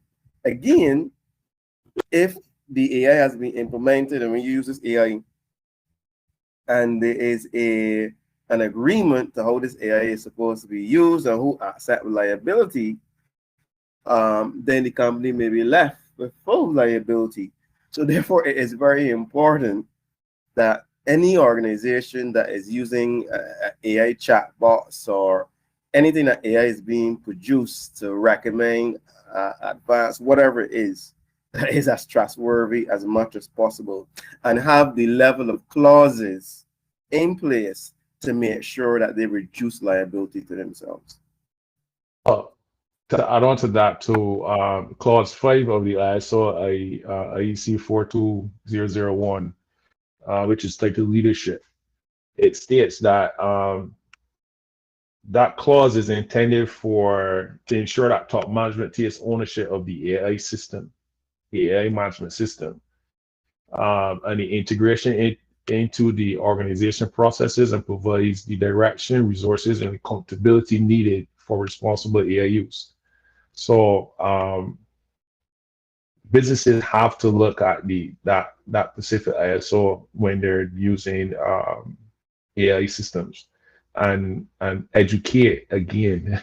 They keep stressing on this point, education, because we are bringing people in, but we're not giving them the education in relation to the organizational structure and the organization framework. In a sense, we just hiring, but we're not giving them the education. So when I first went to the specific job, I was at, before I could start doing any work, they hired me, yes, they pay me, yes, but before I could start doing any hands-on work, I had a tick manual in my hand that I had to read and understand every single aspect of that organization before I can get hands-on. And they give you 2 months because it was so thick. They give you 2 months to make sure that you understand. And I think that is what's lacking in most of the businesses today, is that we hire and we put them to work without really educating them. This exists because if we're just looking at the region itself, majority of very, very large organizations have management systems. And if you look at the definition of management systems, they're going to be have some form of governance, policies, procedures, etc. When I want to mention another framework that the NIST standard brought up, which is the NIST AI risk management framework, also helps. It's free. You can download it and you can go over it and see how you can deploy or develop, deploy and utilize AI in any environment. And this also goes for developers. Developers now have a chance now to see, especially if the products, well, they might say, well, my product is only going to sell in the region. But if you look at the EU AI Act, and developers start taking that responsible approach until regulations, and I know a lot of businesses normally wait for regulations to come to change, which can cost you a little bit more. The fact is that if you can start developing AI or understanding, if you go back to the EU AI, understand what is high risk and low risk AI and etc., it helps you to be very responsible when it comes to AI. So why do I know all this here? As a senior lead ISO 42001 AI management system implementer, another auditor at the present moment. But for us, it helped us to implement the necessary management systems so that your business can reduce the AI risks all around, or risks surrounding AI, so that you can not only be compliant, but also be able to use AI in an enabling way. It is very important. So we try to ask persons to just be a little bit more responsible, because it is going to affect you down the road, and you don't want to have those liabilities. You don't want to, I can't remember which company it was, but they offer a free ticket, and this does not exist, but the company had to honor as a travel ticket. And the fact is that they were taken to court, and obviously the client won it, which means then all the fees were to be paid by the company. So we just want to be responsible, especially when we come to AI and cybersecurity, AI and human approach, because we think that same standard, I believe, is also in the NIST AI risk management framework. They have something called the AI impact. What is the AI impact to the organization? If you're looking at from a country perspective, from a national security, from a human perspective, all these are included, as Neil would have mentioned, in that standard, or also in that risk management framework. Thank you. I have an add-on question. Right. So, Edward, you said that the company would be liable. That's the entity that is sued. But what happens on the other side? That employee would have done something that caused some hurt to the company. Can the company now say, well, you are the CIO or CISO or whoever, the manager of that employee, has to take some responsibility because you probably didn't onboard them properly or something like that. You didn't give them that 2 months to go through that manual that Neil spoke about. Is that part of that coin also? Is that the other side of that coin? I'll leave that there for the lawyers to decide. Because as you know, a gentleman can break in your house and you set a trap for him, he can sue you for injury. So it is one of those things that at the end of the day, the courts will bear that out. But who holds the ultimate responsibility is going to be the board. It's going to be organization and their legal department to represent, because what is going to come into play is compliance. Mm-hmm. Was the functions, the compliance functions occurring correctly? So in a small business, while that may not be as structured there, they still have to do a big word called due diligence. The due diligence part becomes, you know who handles the due diligence? The business owner, the board. You know, at the end of the day, they hold the ultimate liability when it comes to these things. And depending, I mean, we don't have it in the not in Barbados, in the regions yet, but we have seen some very few executives that has been placed behind bars, not because of AI, but for other issues when it comes to liabilities. So therefore, we have to raise the awareness in the region and start, as Neil said, within the management system, all management systems, context of the organization, leadership, any form of policy, risk management, and in that key area, have awareness, communication, continuing monitoring and review, continuing improvement, all regards to whatever management system, ISO 9001, 27001, business continuity, 23001, risk management, 31000, all of them have this same framework of operation. So therefore, whenever a person say we speak, I say, but you also, if you're teaching, the fact is that our culture, it is not at the point where we are, and all of us here are teachers and trainers bringing that level of awareness. And I'm really happy to hear Roger highlighting that as a trainer, because we are literally developing. And again, where I sit as the as a Commonwealth, it's now Commonwealth Caribbean Cyber Fellow, and also as the co-chair, it is our utmost not only awareness, but also to all level of businesses in whatever sector you are, that we bring this level of digital diplomacy and digital awareness to help persons to understand. And that's why we applaud the cyber people for doing this tremendous work in the last couple of days. Okay, we have a question. We have a question coming from YouTube. I think we kind of touched on it, but we could just reinforce it. The answer is that there is a fear that AI will replace jobs in the workplace. What is the panel's take on this, and how do we address the fear? Okay, I can probably take this one first. So in my use case of basically having a local AI model and all of that, usually, typical example, I saw some department using paper the other day, and I was like, what exactly is your process, and what exactly are you doing with this just writing? Because it's kind of strange for the company I work for that somebody's using paper. So she was doing some price checks and stuff like that. I was like, why aren't you doing that on a computer? So anyway, I took what she does, took her workflow, and basically just automated it for her. So now she can basically go out and do everything that she would do basically on a mobile phone. a lot of AI was involved in that because most of the app and the workflow was created very quickly, just using AI to get you the necessary workflows that you need.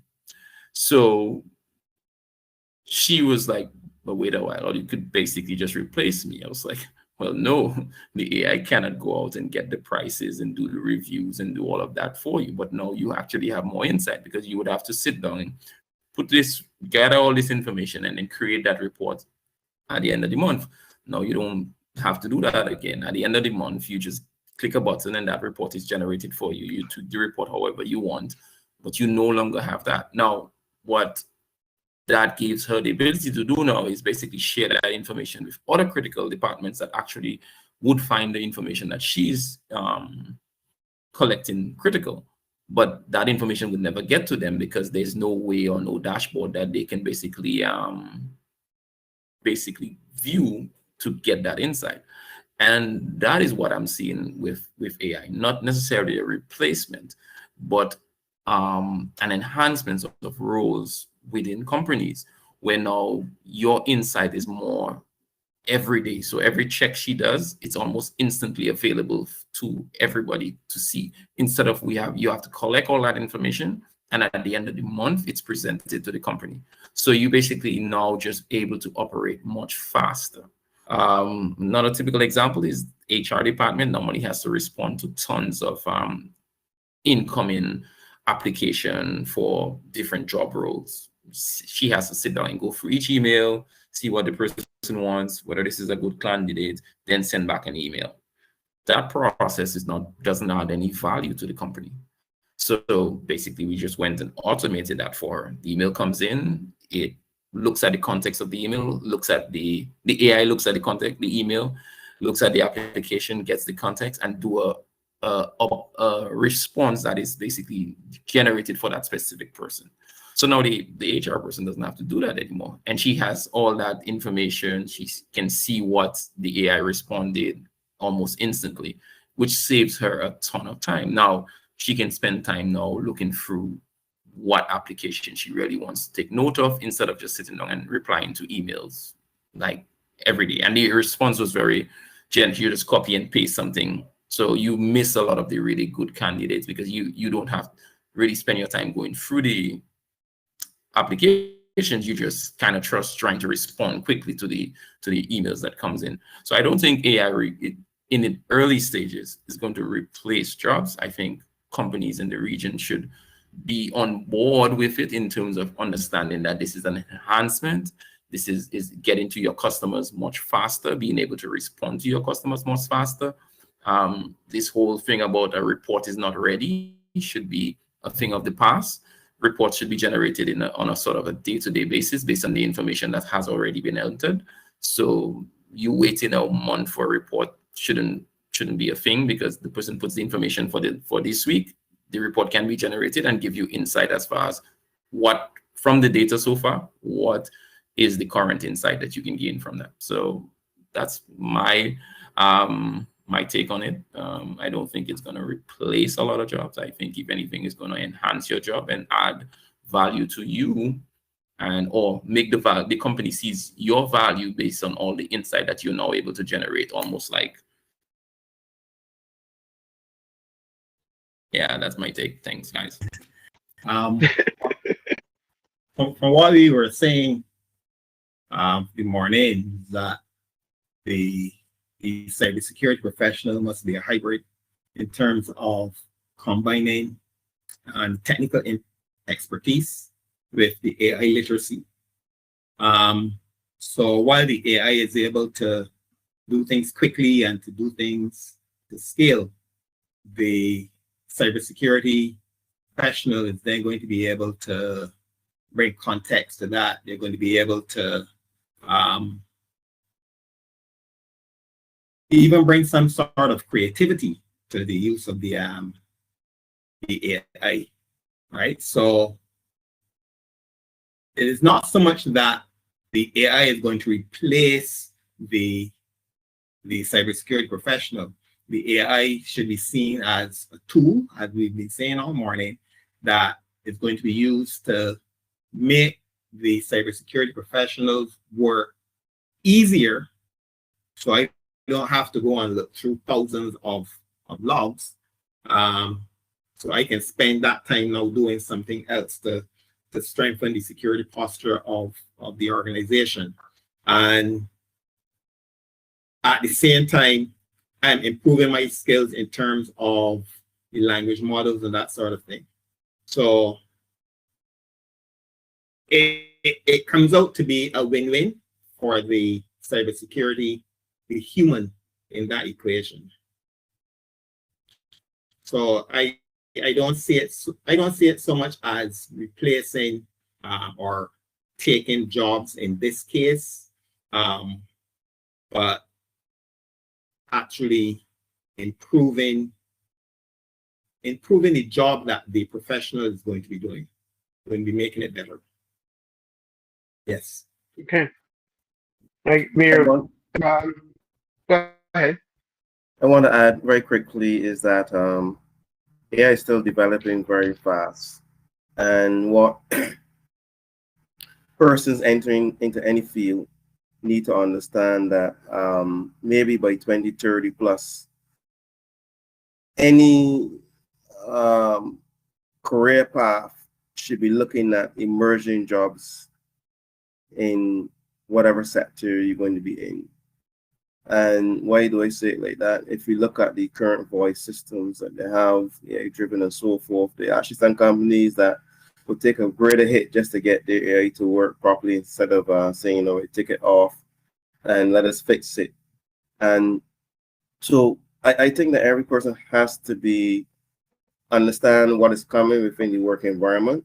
And while it is a tool right now, we have to understand businesses. At the end of the day, businesses look at bottom line.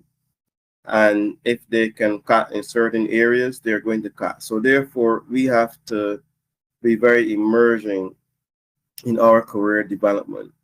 There are going to be obviously some low-lying jobs that are going to last in the future. It means then that we have to retool. We have to look at and see how we can develop ourselves to the next particular level. I have seen some AI in terms of SOC analysis extremely good. Moving to a level where they're now higher initiation within the chain of SOC activity. So therefore, one needs to prepare for the coming future and adjust accordingly. Okay. Just two more questions. I'm going to wrap up. We went over time, but the conversation is so good. I don't want to stop it. I believe that our audience is benefiting. This question more so, I guess, Neil, you get, not Neil, Edward, you get first go at this next question. This is from Omar from Canada. He asks, since cybersecurity doesn't generate revenue, how can CISOs effectively translate cybersecurity investment into clear quantitative business value for the executive board? I recently written an article for PECB centered around, I can't remember the exact, but if you go to my LinkedIn profile, you can see it, or go to PECB latest magazine, you can see it. Cybersecurity does generate business for a business. How so?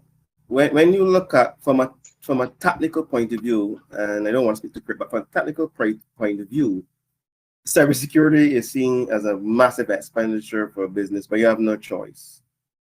And it can possibly be cheap if you look at the fact is that almost every industry is slowly getting to some regulated point, and almost every single industry is under data protection. So if it has been demonstrated that you have not done your due diligence, you can have some level of fines, not only from GDPR itself and other data protection laws and regulations, but you also have no clients will now be suing you separately. So therefore, cybersecurity creates an atmosphere for the business if it is repackaged in a way to say, you know what, we are very safe because we have these number of processes and et cetera, programs, et cetera, in place. So the terminology that any form of data protection or cyber or information security spending does not achieve business enabling is very false, because under compliance is forcing businesses to implement or have or some form of digital trust excellence, and also digital operational resilience excellence. And what I'm saying is that, one, you want the company to be safe. It's keeping your data safe. It's also going to have uptime. It's protecting its stakeholders, and the list goes on. So therefore, cybersecurity is a business enabler, especially, I want to say, for this year. But if they look at over the last 2 years, businesses are now selling that, one, they're either ISO 27001 certified. They have a number of different attributes in their business. So it is a selling point now to demonstrate safe and secure operations, not only for you as a client, but also for all stakeholders, and for government, that they're safe to communicate your information, not only to you, but to other governments and etc. I hope that answered the question comprehensively. Yeah, and any other taker, or we good? Take a quick comment. With the whole digital transformation, and as most businesses are transforming and moving to almost completely digital, uptime is there. That's where the value is for them, because once your system is fully digital, uptime is where you can generate your money. So if your system's down, you're not generating money. If your systems is up, you are making money. You're generating. So I think the basic thing is in cybersecurity, we have to remember 3 things: CIA, confidentiality, integrity, and availability. Those are the 3 pillars of everything in cybersecurity. And businesses have to understand that if one of these things are affected, you lose value. If your confidentiality is affected, people no longer believe that when their data comes to you, it is just with you. You lose customers. Integrity, if they believe when I deposit my $1,000 to a bank, it comes back as $990, and they can't explain to me where the $10 go. That's integrity. My data is somehow changing, and you cannot assure me that this is going to be consistent. And availability, obviously, if your online banking system or your website is continuously down, I cannot shop with you. So I think just explaining to businesses that those 3 things, which are the pillars of cybersecurity, one of them have to be breached or broken for cybersecurity, any cybersecurity attack or breach to happen. I think they kind of start getting the message and I think that's what I'll share on that. Add to that too, Charles, is this one simple thing. And it's very critical. And people need to understand this. Education. I keep beating on it, but education. If you don't educate, you're not going to get anywhere. And I think that is one of the key things that we need to really address. Is a lot of persons don't understand the value that cybersecurity professionals bring to our organization. They put all this work on IT, but IT can't manage or don't really have a full comprehension of all the CIA aspects when it comes to cybersecurity, all the protocols, all the processes that has to go into cybersecurity. And that's because businesses don't want to spend that money. But if they don't be careful, again, let's see what's happening in the G7 countries, any bigger countries, bigger nations. Insurances are now withdrawing their insurance of businesses if they do not put systems in place for cybersecurity. And that is what we need to really understand and comprehend. Thank you. Okay, so we're gonna wrap up with this last question. There's a kind of I'll read it and you guys would weigh in. This question is from Aisha, from Canada. When our adversaries use AI, how does the concept of human-machine teaming change when we know we are facing a machine versus machine conflict? Read that again. When our adversaries use AI, how does the concept of human-machine teaming change when we know we are facing a machine versus machine conflict?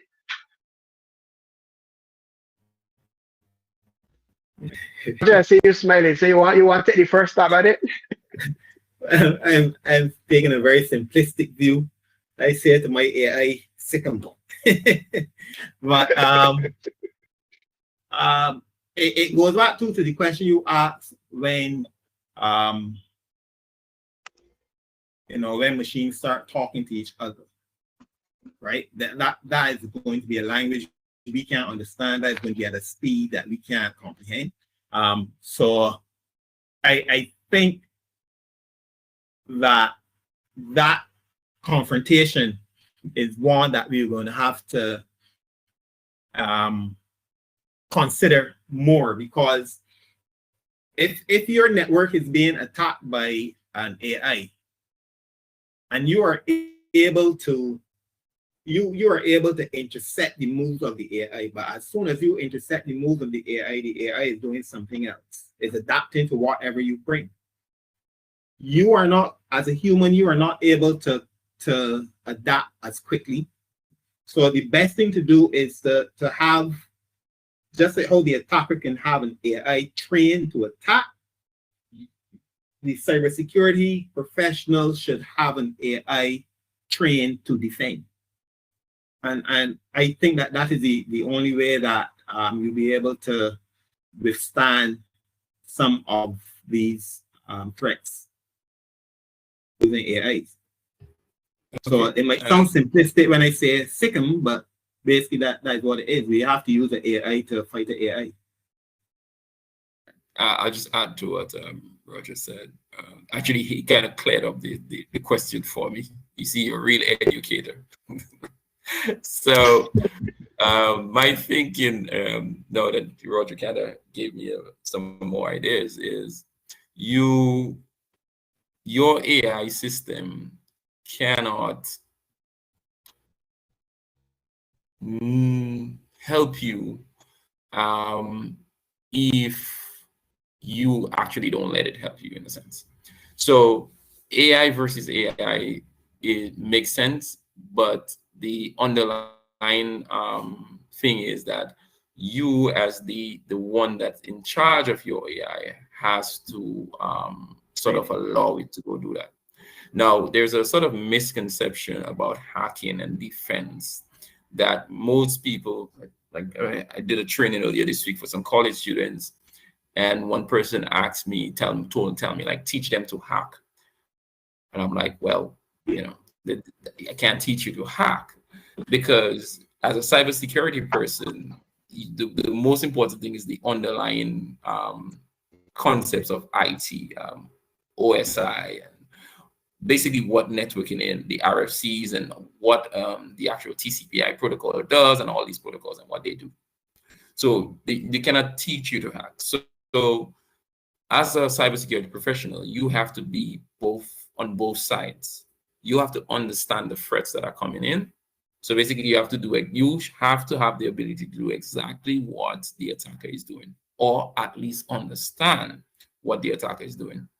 Because if you do not understand the threats that are coming in, there's no way you're going to be able to protect those threats.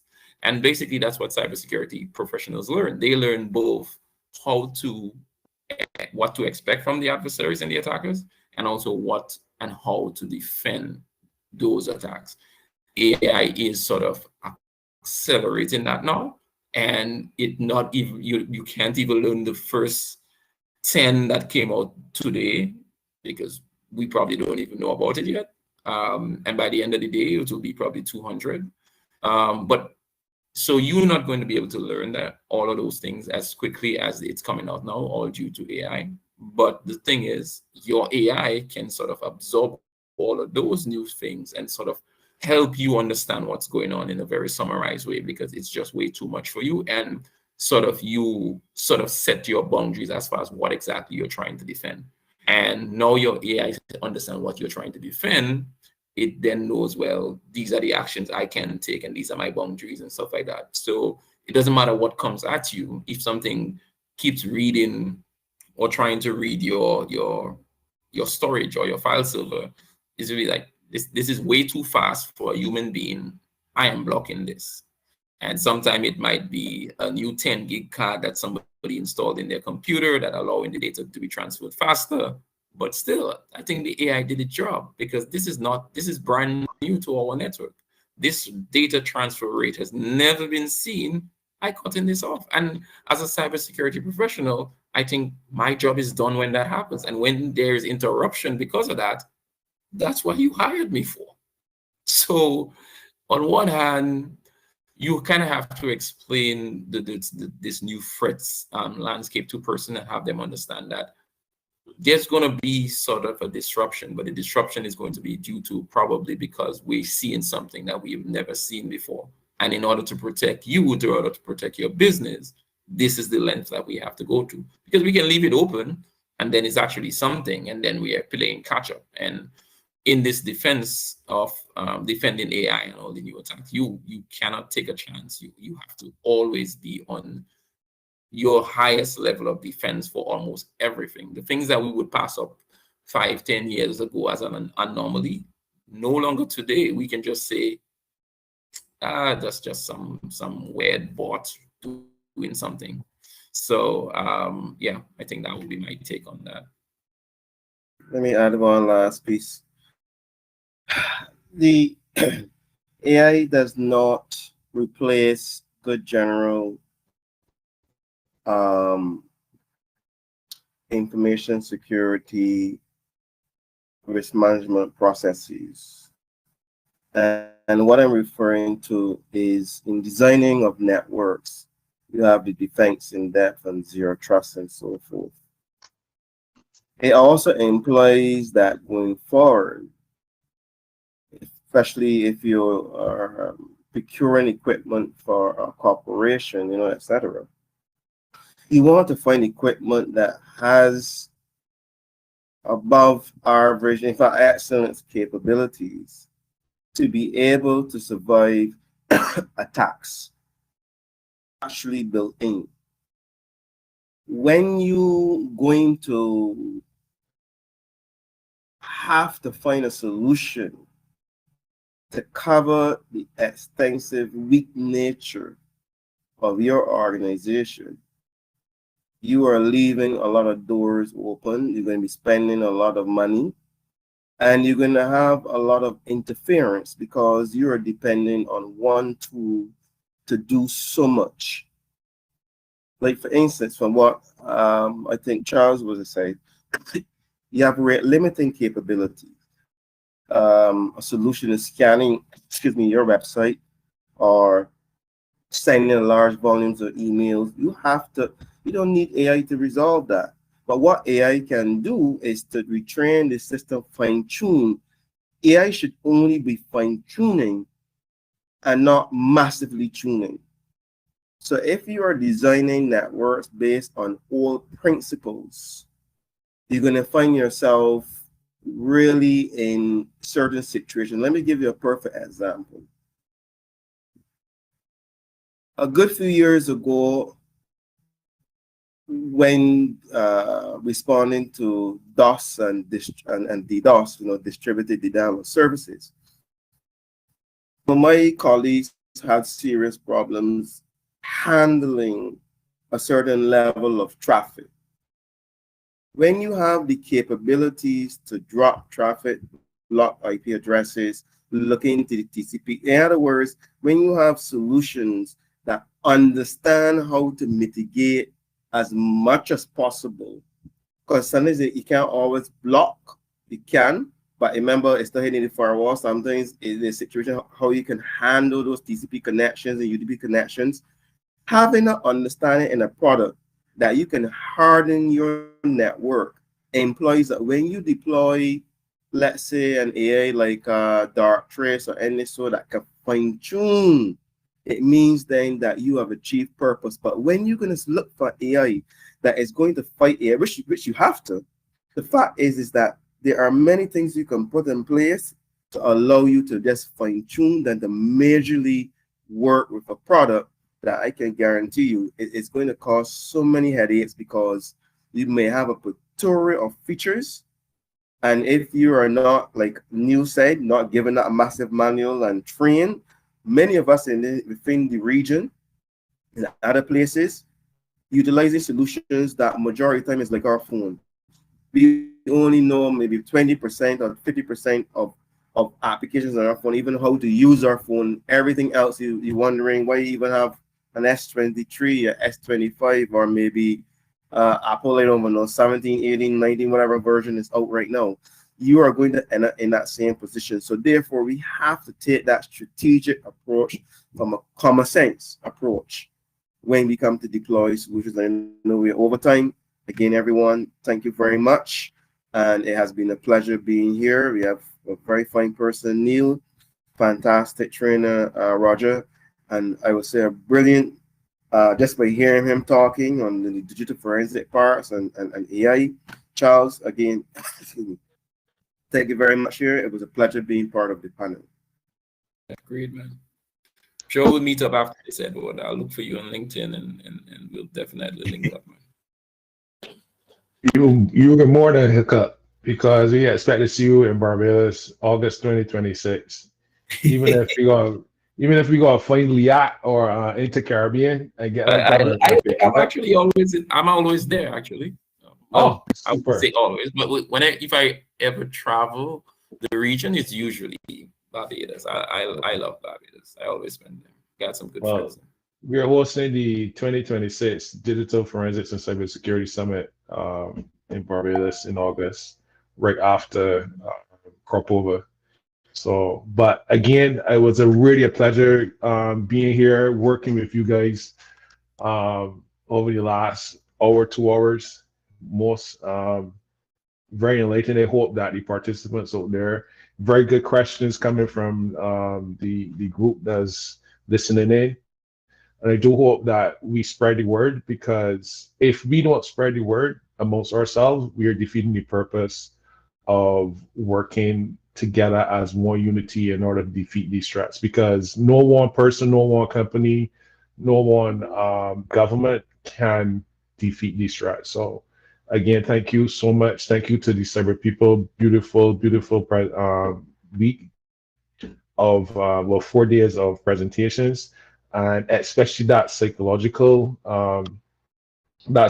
psychology aspect of it, brilliant. Putting it together so that people can understand it doesn't only affect one person; it affects multiple persons across the spectrum. So again, thank you, gentlemen. Thank you, participants, for listening in. God bless, and we hope to see you again in the near future.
The cyber people are on the air.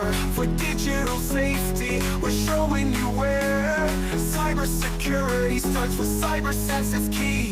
Join the conversation, come learn with me. The TCP radio show, let's go.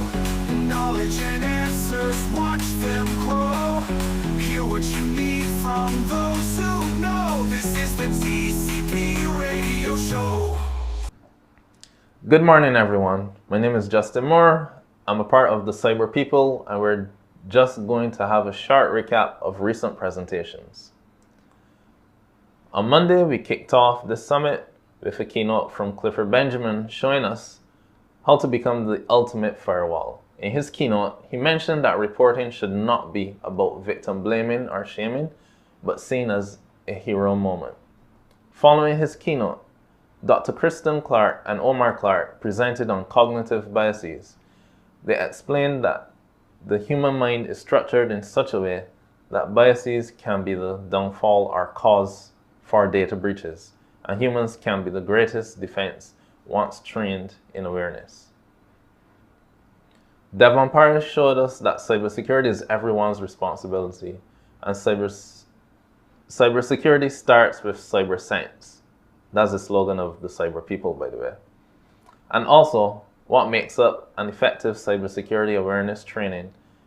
And we closed off the day with a powerful phishing workshop by Clifford Benjamin. On Tuesday, it was no different. It was packed with exciting and powerful messages. We were up close with two industry giants as they sat down for a fireside chat. Edward explained what it's like as a CISO and give his perspectives on cultural change. Dr. Clark and Mr. Clark presented on cyberbullying. Their unique perspective identified that children aren't the only ones who are bullied, but adults also suffers from the trolls of the cyber world. We had a case study done by Roger Blandman on transforming risks, our journey to a more resilient workforce. And we ended the day with another workshop. This workshop focused on building your cyber shield. Some takeaways include use of MFA, password managers, creating strong passwords, and use of VPN on public Wi-Fi, amongst other tips. On Wednesday,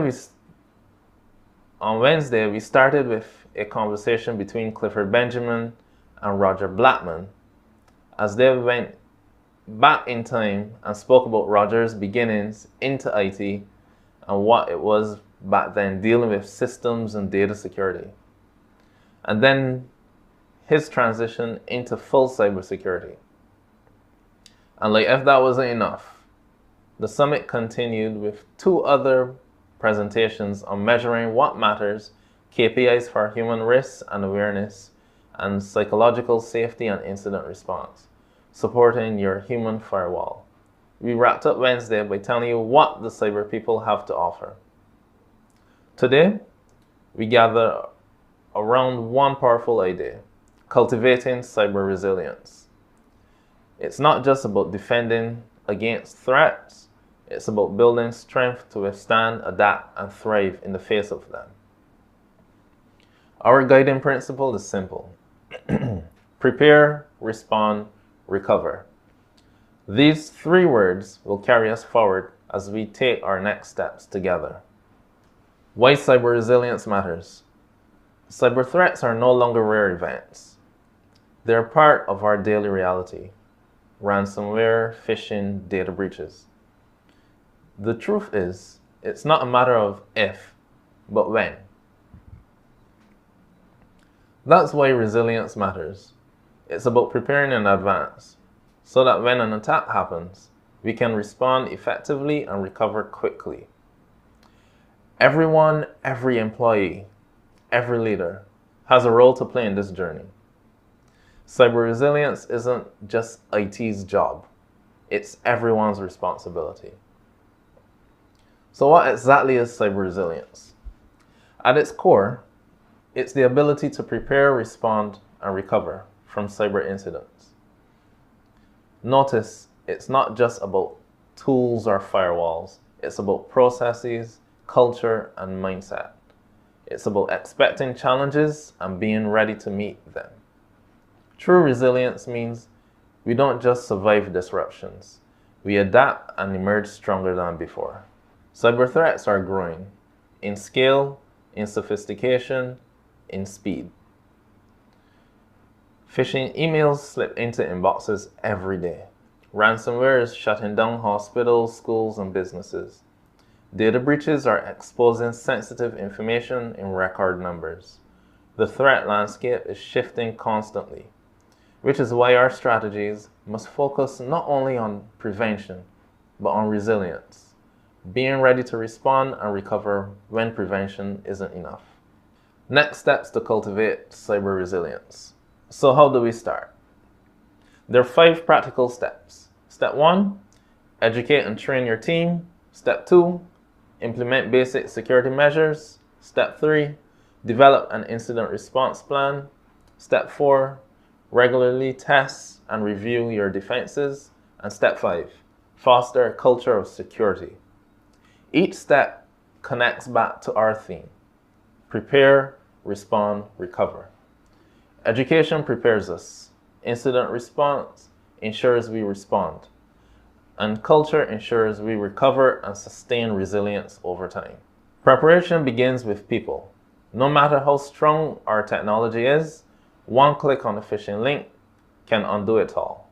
That's why regular awareness training is essential. Teaching teams about password safety, spotting social engineering, and practicing vigilance. Training turns employees from potential weak points into powerful defenders. In resilience, our people are our strongest shield. The basics matter. Strong unique passwords, 2-factor authentication, keeping systems updated. These may not sound flashy, but they are the locks on the doors and windows of our digital house. Without them, attackers walk right in. Preparation is built on fundamentals, and these basics are the foundation of resilience. This is where response comes into play. An incident response plan is our playbook for the unexpected. Who do we call first? How do we contain the damage? How do we communicate to employees, partners, and customers? Having a plan and practicing it means we don't scramble when an incident hits. Instead, we respond quickly, confidently, and effectively. Resilience is not a one-time project. It's an ongoing process. Threats evolve, and so must we. That's why regular testing and reviews are critical. Conducting security assessments, updating defenses, and running drills keeps us sharp. Preparation doesn't end. It's a cycle of learning and improving, so that when incidents occur, our response is swift and our recovery is assured. Finally, resilience must live in our culture. It's not enough for security to be the job of a department. It must be the mindset of an organization.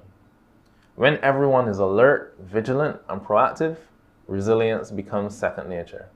Culture is what ensures that preparation, response, and recovery aren't just policies, they're habits. So let's recap. Cyber resilience is about preparation, response, and recovery.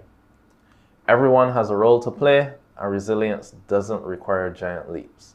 It starts with small, consistent steps. Train your teams, secure the basics, plan for incidents. Test often. Build a culture of vigilance, start small, stay consistent, and build over time. That's how resilience grows. So, where do we go from here? Begin with an awareness assessment, which the Cyber People offers. Launch or strengthen your training programs.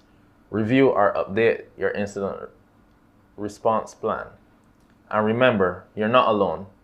Partners and experts are here to guide you with customized solutions. But above all, carry this forward. Prepare, respond, recover. That's the heart of cyber resilience. And that's a legacy we leave after this summit. Thank you.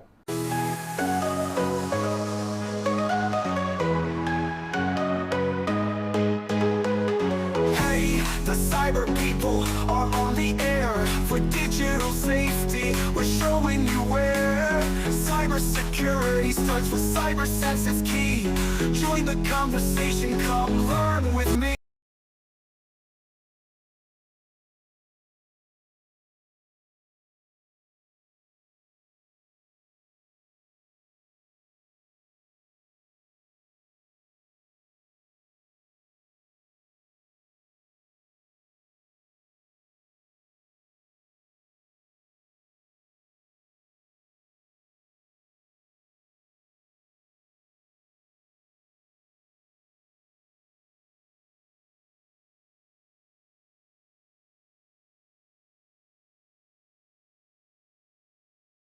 Ladies and gentlemen, we have reached the final moments of what has been an incredible, insightful, and inspiring cybersecurity summit. While it's always a little sad when a good thing comes to an end, the energy and the knowledge shared here are anything but finished. Before we officially close, I encourage every single participant to commit to doing just one thing. Take at least one piece of information, one strategy, or one connection you've made here and act on it. See, the learning doesn't stop when the session ends, it starts when you put it into practice. A massive thank you is due to all our participants. Your engagement, insightful questions, and commitment to learning are what made this summit such a success. We also want to express our profound gratitude to our remarkable summit speakers who generously shared their expertise and give of their time. Dr. Kristen Clark, Mr. Omar Clark, Mr. Devon Paris, Mr. Edward Middleton, Mr. Neil Hines, Mr. Roger Blackman, Mr. Garner Downs, Mr. Roger Blenman, and Mr. Justin Moore.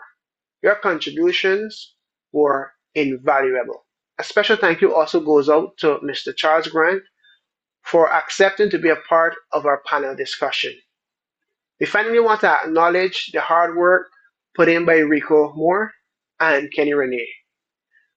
While it was unfortunate they weren't able to present at this time, the efforts towards the summit was immense, and we promise you'll see them on our platform at some point in the near future. And thank you to anyone else who contributed behind the scenes to make this event possible. Now, for the moment you've all been waiting for, the announcement of our Summit Challenge winner. With a staggering score of over 95,000 points, the winner of the one-year subscription to NordVPN is Mr. David Woodruff. Congratulations, David.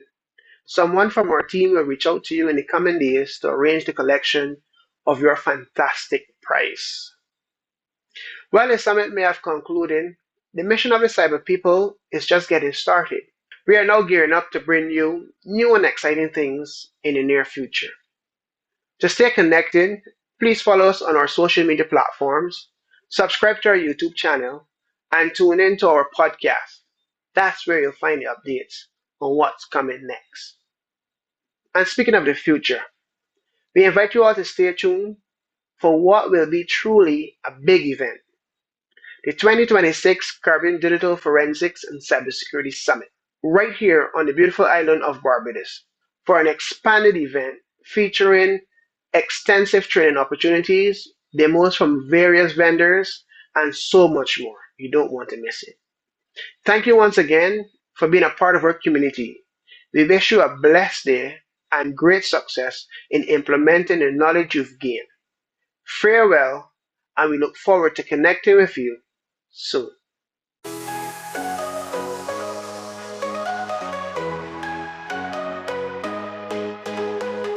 Hey, the cyber people are on the air for digital safety. We're showing you where cybersecurity starts. starts with cyber sense is key.